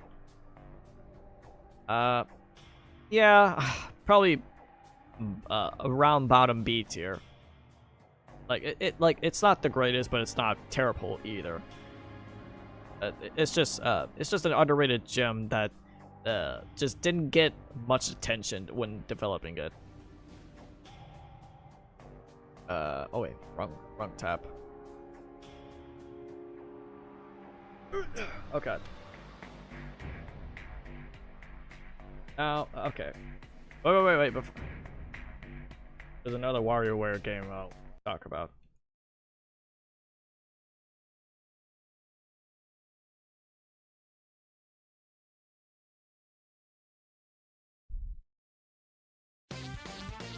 There we go.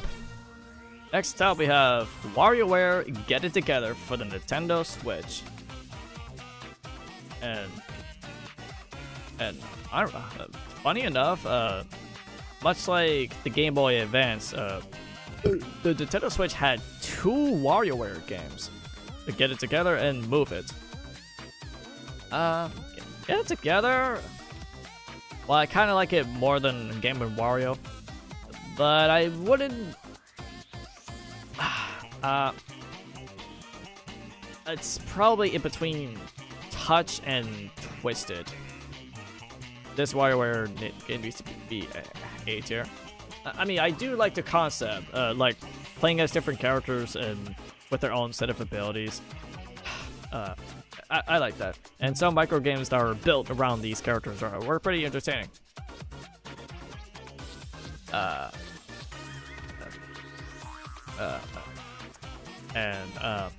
While the story, despite not being voice acted, was very entertaining, and I had a lot of fun impersonating these characters while I was streaming the game. Especially both Wario and the game developer Wario. That's like has a long beard and he looks like Jesus, and I did like a calm version of my impression of the WarioWare. No, just my calm Wario voice compared to my actual one. Like, hi, I want money and I like garlic. No, this one's more calm and explains everything about the plot. I don't know. When I was playing it, Mitchell was laughing his ass off the way I did it, which is pretty fun. And I really like the final micro game boss fight, playing as all characters, each one. Like that's cool. I like it. Plus, the music is quite good. I especially like the tower thing where it's like kind of dubstep, kind of gives me Splatoon vibes a little bit. And Ashley's theme song, so good. All right. So, WarioWare Get It Together around B tier.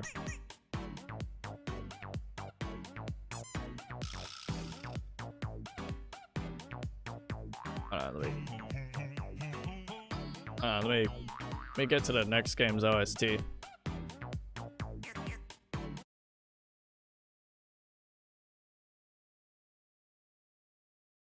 doesn't matter.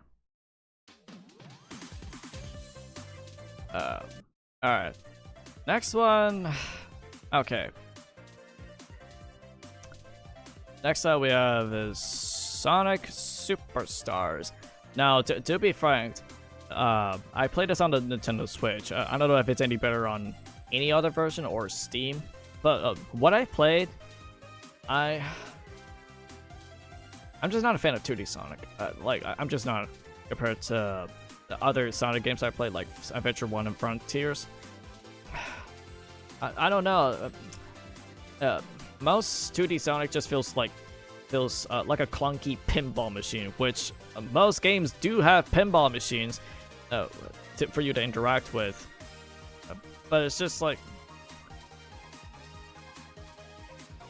Sonic's gotta be like A, D, or B. I don't know. From what I played in the single player without any friends online or whatever, it was just kind of mid. I don't know. Just not. I didn't really vibe with the level design, except for like the Carnival one, where the music starts to be really good. I don't know. But and in the music, this is something a lot of people talked about when it came out. Some songs are good, composed by Deluxe, some other songs by Jun Sano making Genesis songs, it's just not good, man. Like, no matter how many times he tried, he never gets it right. Like, I don't know what happened to him. Like, he made some songs in Sonic 3, and they sounded really good. So when he made made some songs for Sonic 4 and in this game, it just feels kind of weird. They just dropped the ball.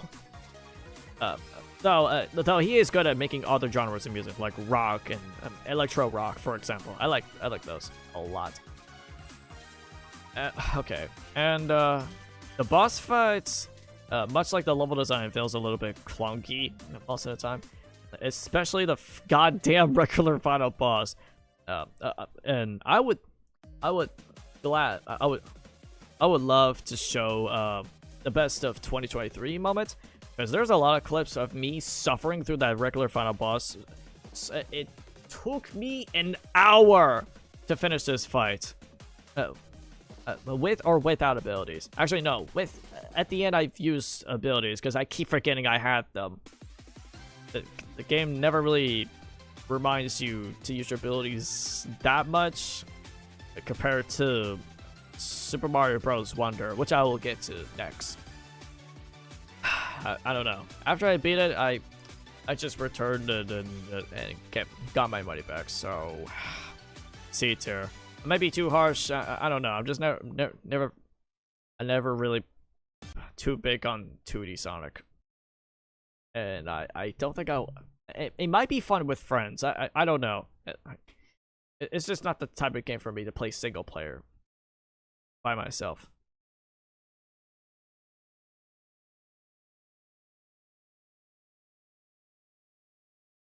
All right, the next game. Wait, how long is this stream? Oh my god, 2 hours? Jesus.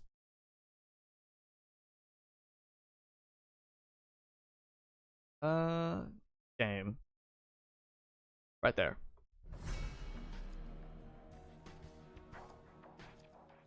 Yeah, okay, there you go. Next up we have Ultimate Spider-Man.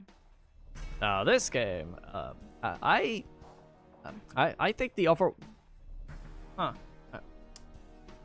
was I gonna say? I really like the game's aesthetics and the way how they made cutscenes in like a comic book style. That's really cool.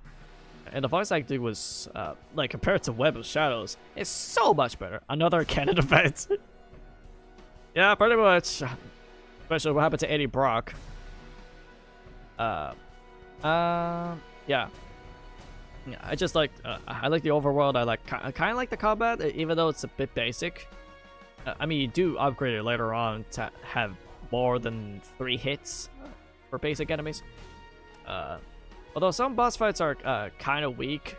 I don't know. Although some other boss fights are good, like the Wolverine fight while playing as Venom. And speaking of Venom, playing as him was so much fun. Probably more than Spider-Man. I don't know. I just like the idea of like the idea of obliterating, beating other people up, and eating people to regain your health where it goes down over time. It is so messed up, but I love it. A quote from Dashi Games would say, "Oh my, that's fucked up, but I love it." You gotta stop with the cannon fence. Don't blame me. I don't know. I'm trying to make the joke work. I don't know. Though I never really fond with the chase scenes, like for the most of them, like for Electro and getting away from the helicopters as Venom. They're kind of annoying to deal with. I don't know.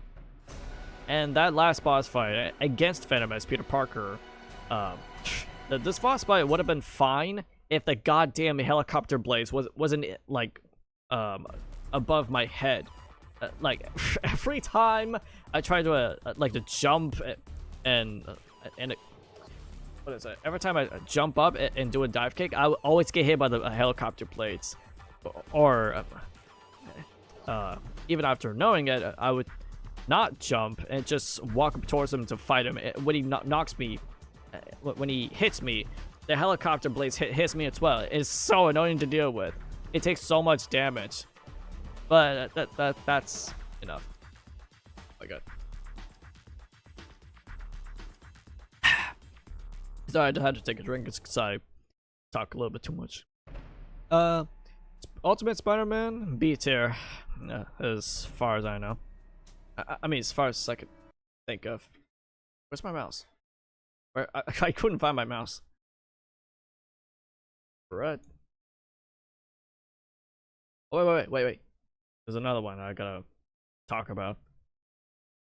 Hold on. I'll get to it. I wanna play the OST for God's sake. Please, let me.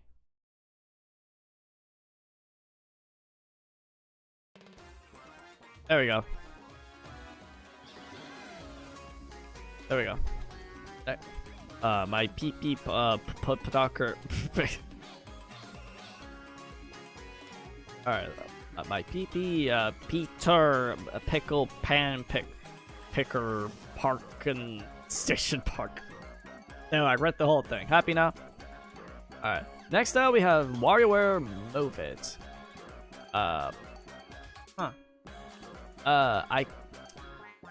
Much like smooth moves, every microgame requires to do a different position, and when I was streaming the game, I had to move my mic from the left side of my desk a little bit closer to where my TV is, and I had to gotta put it in S or A. It is on A. It's just a I think the extra modes you play was a little bit lackluster. I mean, I did enjoy the what's it called? It's that muscular guy who was on the frying pan commercial from Gold, and he's voiced by Ultimate Adult Gohan from Dragon Ball Z. It's the same voice actor. Work those muscles, shoppers. That's another one I like to impersonate. Yeah. Despite the lack of content or extra content, it's almost just as good as smooth moves, in my opinion. I would love to play this again, like I guess another time. I don't know. Probably when there's a new game coming out. Who knows? All right. Now we're almost done. Because the next two games came out in the same day. Literally on October, which is crazy.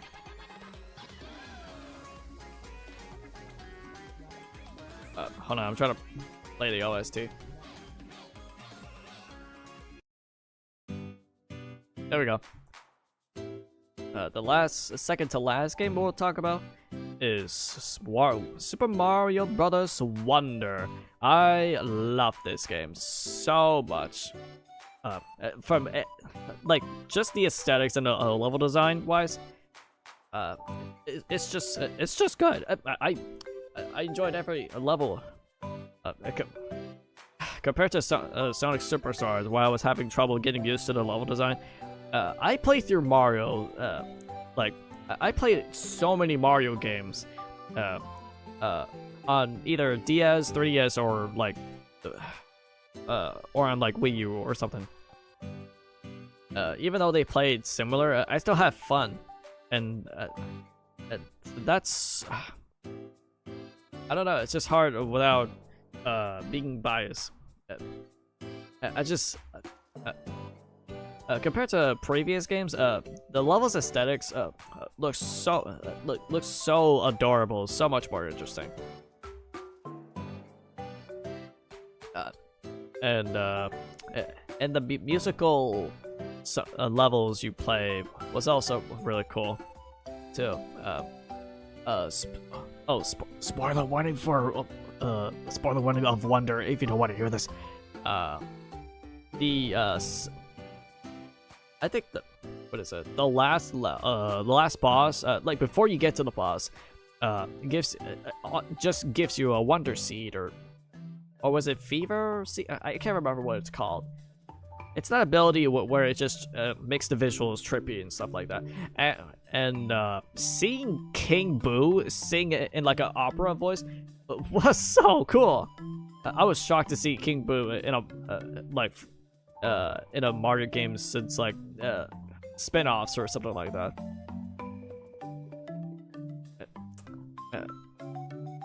And I'm not gonna lie, his opera voice when he sings kind of reminds me of the Great Mighty Pooh from Conker's Bad Fur Day. I don't know, they just kind of have that similar range when they sing. Oh, that one. But yeah, Super Mario Bros. Wonder, instant S tier. I love it so much. It's my favorite game of the year. Well, this year, to be exact. Now, the last game that we'll definitely be talking about is... Hold on. I'm about to play the music.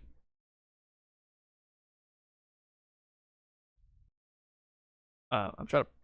Where is the... Oh, there we go. Spider-Man... oh no, sorry. Marvel's Spider-Man 2. Or Insomniac Spider-Man 2. It's just the way I prefer to call it. Because it's Insomniac. Did you see my text? Oh wait, let me see. Completing it, aka Canon Defense. Spider PP, my PP. What the fuck? Alright, Spider-Man 2. I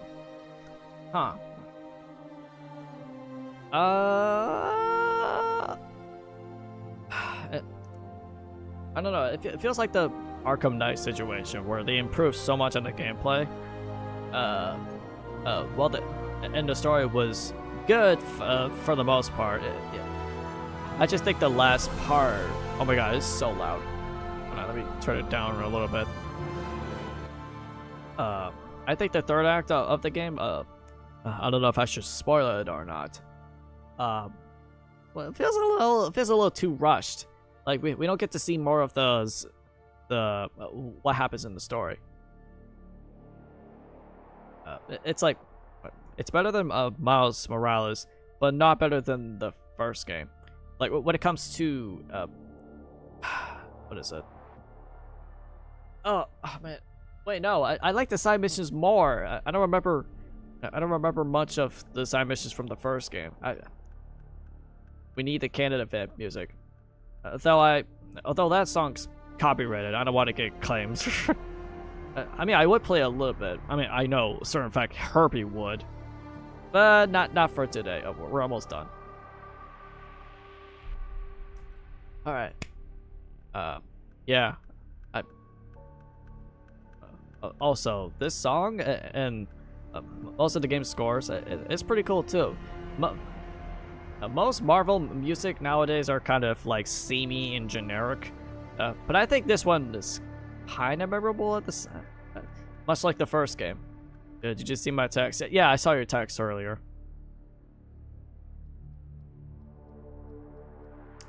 Yeah, and that's it. Wait, how do I get rid of it? So I accidentally took the same thing as this one. Okay, yeah, so I'm done. That is my... Now, let me play the appropriate music. I guess my music for a change, because I'm a self-taught musician myself. Damn, it's really hard. Guess I'll play this, even though it's not out. There we go. I just want to turn it down so I don't want people stealing it. Okay. Yeah. That's it. No, but the one before that. Yeah, I know, I saw it earlier. I just didn't want to finish reading it because it's too long. Alright.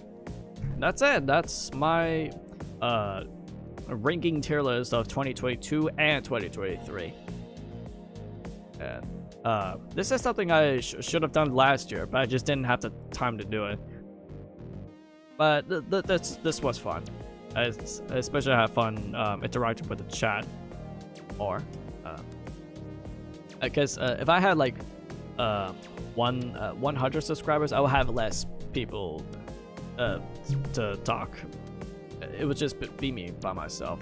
But I'm glad I reached 1,000 subscribers, and I'm currently making a little bit of money off my YouTube channel. I'm not trying to be greedy. It's just something I'm proud of. Bob Skiddity Pop. I dare you to do the what? I dare you to do the. It's hard to see because the heart icon is in the way. I dare you to do the. Wait, what song are you talking about? Candy. Oh, speaking of songs, this one right here, is something I made for a Sonic fan game in I just need to pronounce it right. A fan game in Dreams called Sonic Venture for the Chow update. Although it's currently not finished yet, but the song is, and I'm proud of how it turned out. Especially, it's supposed to be like a electro jazz, inspired by one of Tekken 7's customization songs. Okay, but before I end the stream, there is something I would love to show before I end it off, and I wanted to get people's reaction. Hold on. Let me try to media player. Wait, where is it? I'm trying to find it.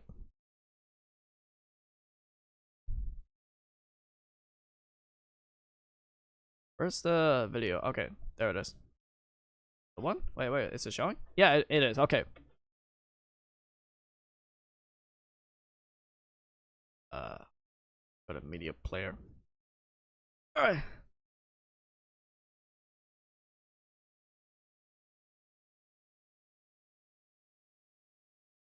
I have a special prize video.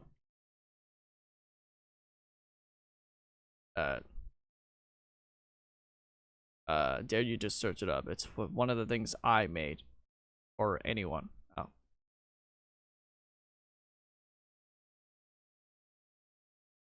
Special. During.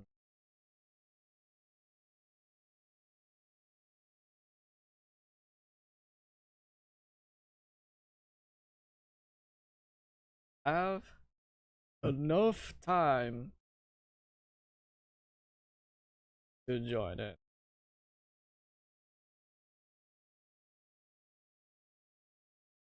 Don't be if you have enough time to join in. Feel free.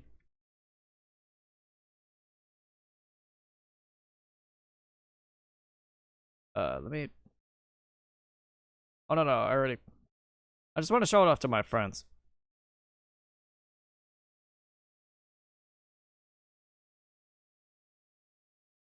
Wait, I think Kirby's sleeping or something.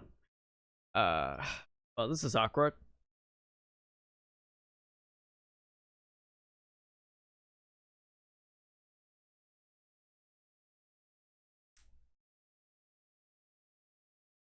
Oh, yeah, I forgot to change the profile for Discord, because in 2 days, it's basically. Oh, hey, Rob. Hello. Wait, are you cutting out for a second? Yeah, hold on a second. There, how's that? It's okay. It's better. Yeah, I was leaning back. Oh, okay. There's a little video I wanna show off before I upload it with without the countdown. All right. Okay, I'm trying to play. Okay, there we go. So Rob, how are you doing today? I'm doing fine. Alright. winter break starts tomorrow, so I'll have some time to myself that isn't school. Oh, okay.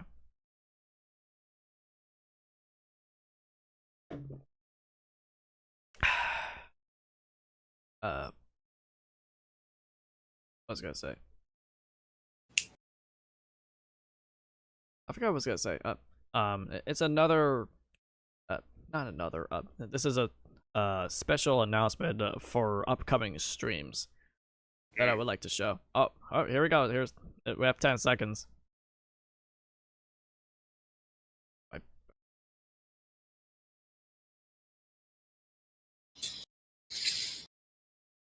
Oh, here we go.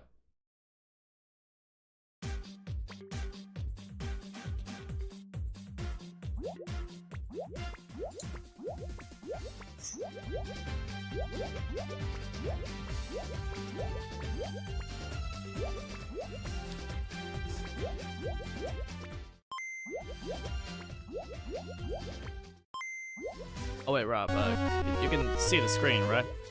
Yeah, I can see it. Oh, okay, I just want to make sure. And you can hear it just fine. Yeah. Alright. Just testing. Very confused. Alright, if you don't know, I'm actually playing these games on an actual 3DS model with the capture card installed. So now, for next year, I get to stream whatever 3DS games I like to play, especially Kirby Planet Robopod. That was a fun. I like. I think you're cutting out again. Sorry, it was a fun game. I liked that one. Me too. I know some people don't. You know, it's fine. Everyone can have opinions.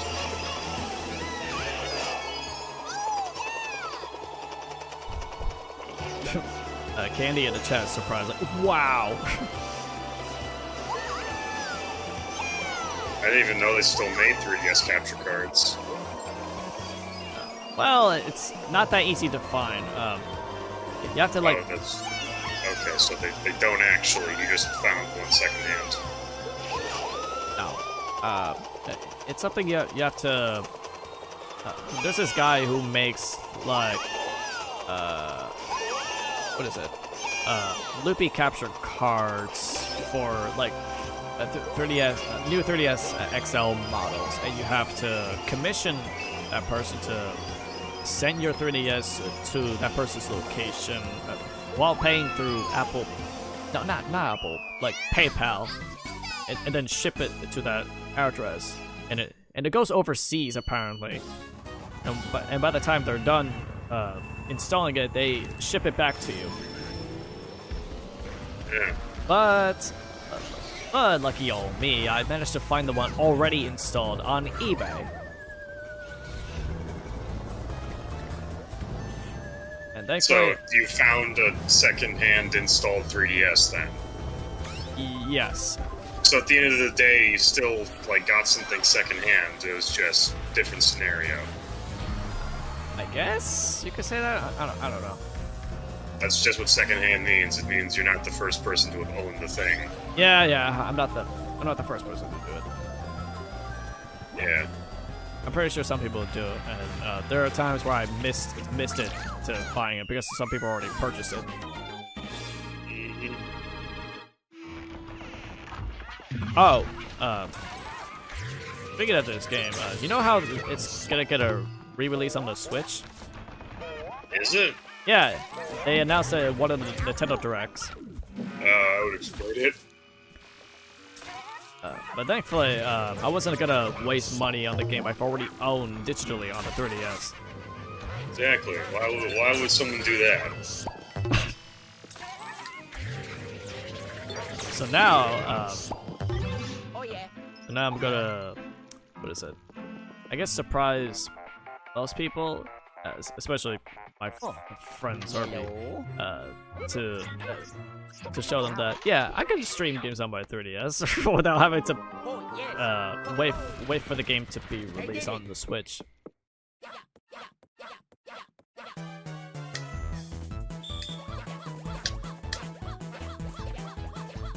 Oh, and what was I gonna say? Yeah, and not only that, I would love to do a stream for Mario 64 DS in the future. I mean next year. That is the future. I guess.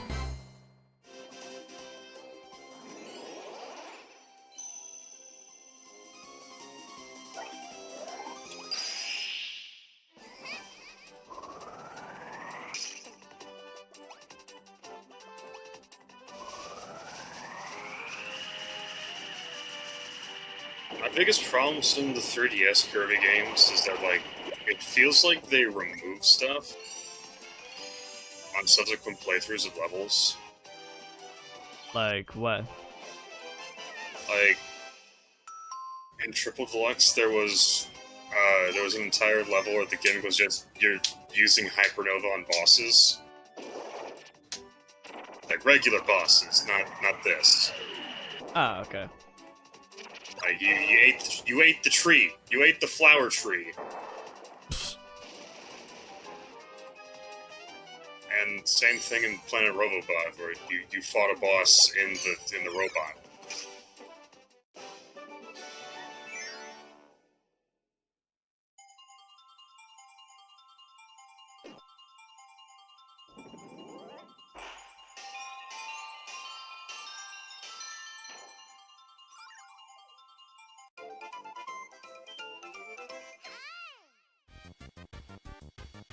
Oh, we have another Kirby game.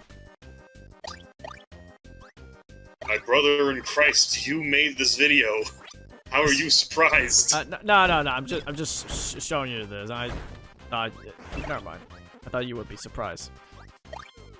I have this one. I have an original copy of this one. Oh, you do? Yeah, it's one of my favorites. It's one of my favorites too.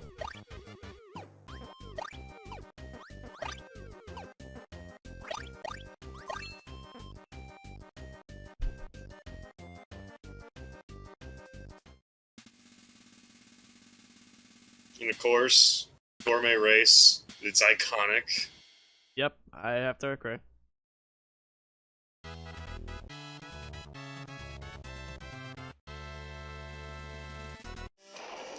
You know, I feel bad for DDD if he wasn't a sore winner. Yeah.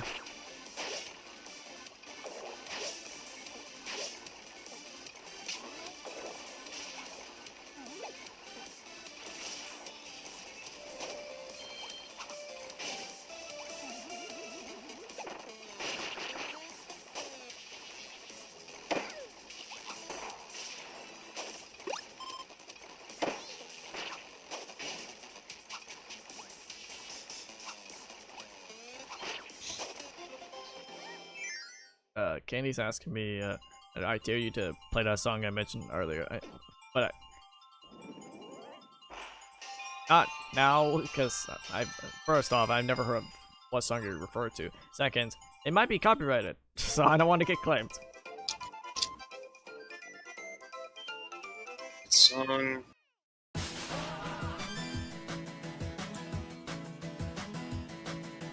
Let's do it. Yeah, I wouldn't recommend playing that song. Is it actually copyrighted?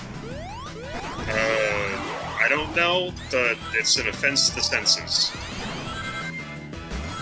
And by that I mean it's a meme song, so... Ah. You know how it is with memes. Yeah. It's about a 50-50 chance of the song actually being good.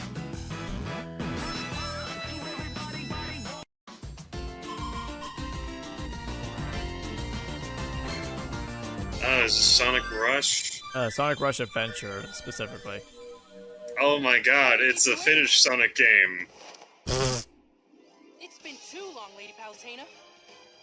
Although I wouldn't stream this game next year, because again, I'm not a fan of 2D Sonic. Whoa, you weren't kidding.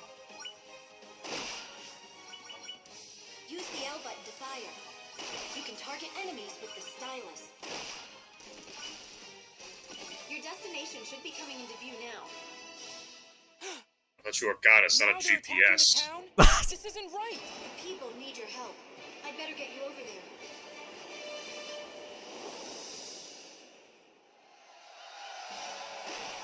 Do you hear that? Do you hear the people's cheers? They're celebrating the return of the goddess Palutena. Despite the underworld invasion, the people haven't lost hope. It's our duty to protect them. Prepare for land battle, Pit. Yeah, just skipped straight to the final boss.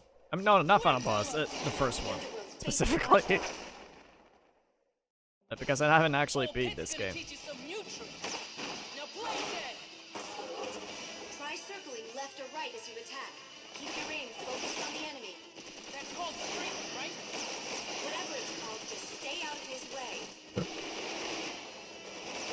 If you're in a tight spot, flip the circle pad to dash. I also recommend dashing and shooting at the same time. Change dash directions and charge your shot for different effects. Well, yeah! Victory's mine! Excellent job, Pit.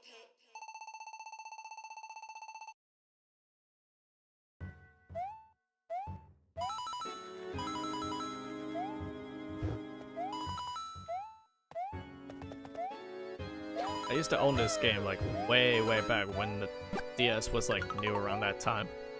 Mm.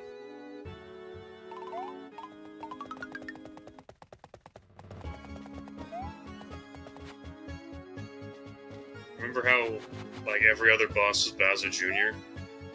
Yeah, Remember how much that sucked? they're like the same thing over and over again. Oh, look at that, we threw the same thing at you. At least give me some kind of visual differentiation. The only the only There isn't any. There is no visual differentiation between all the Bowser Jr. fights, I would know. it's just that the only ones that it's like different. It's like where he wears a mask and you can't jump on it as much, but that's really it. It's the same thing.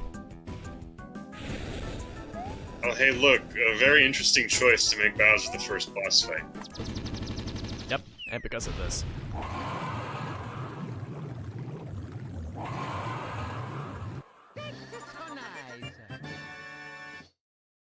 Yeah, falling into lava hasn't bothered him before.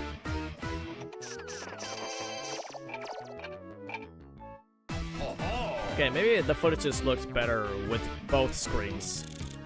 That's like showing instead of one of them. Because when you try to show one of them, it looks blurry. That's because you're upscaling something that was meant for a smaller screen. No, I wasn't trying to upscale it. Not upscaling, but you know, like, upsizing.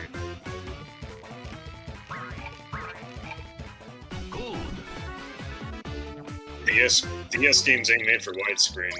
Yeah, I know.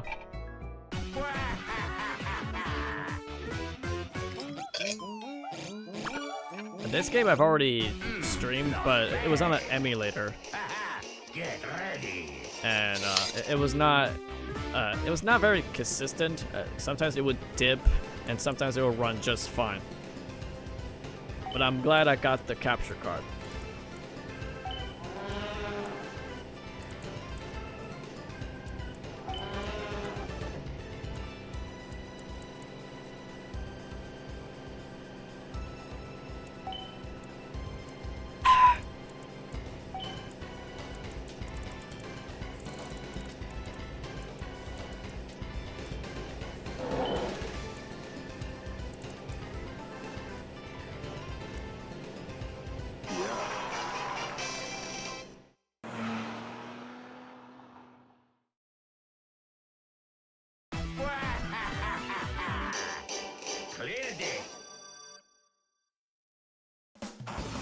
Oh, remember this game, Photo Dote Show?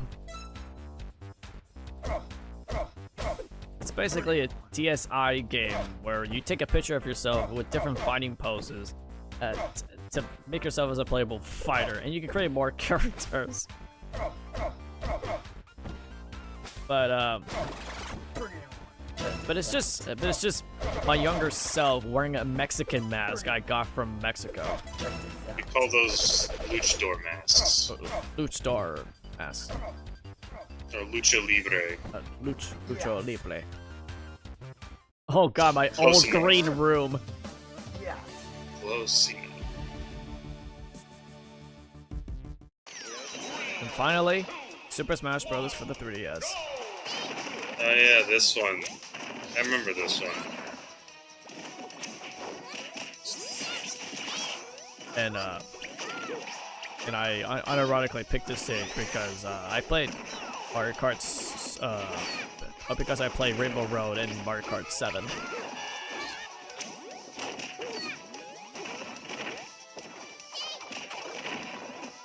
Consistency in filming.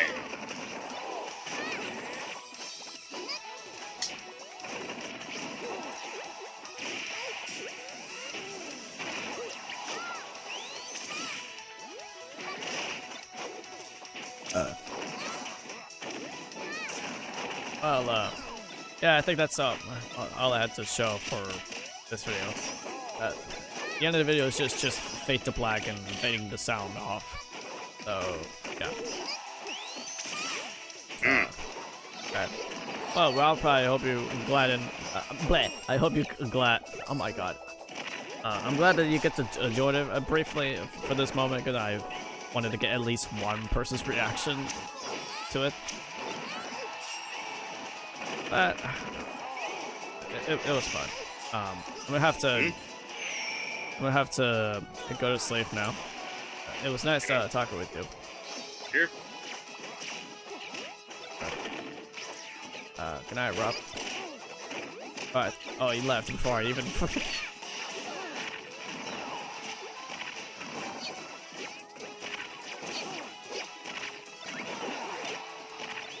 Yeah. Well, guys. Wait, no, wait. It's not over. I mean, I could just skip ahead.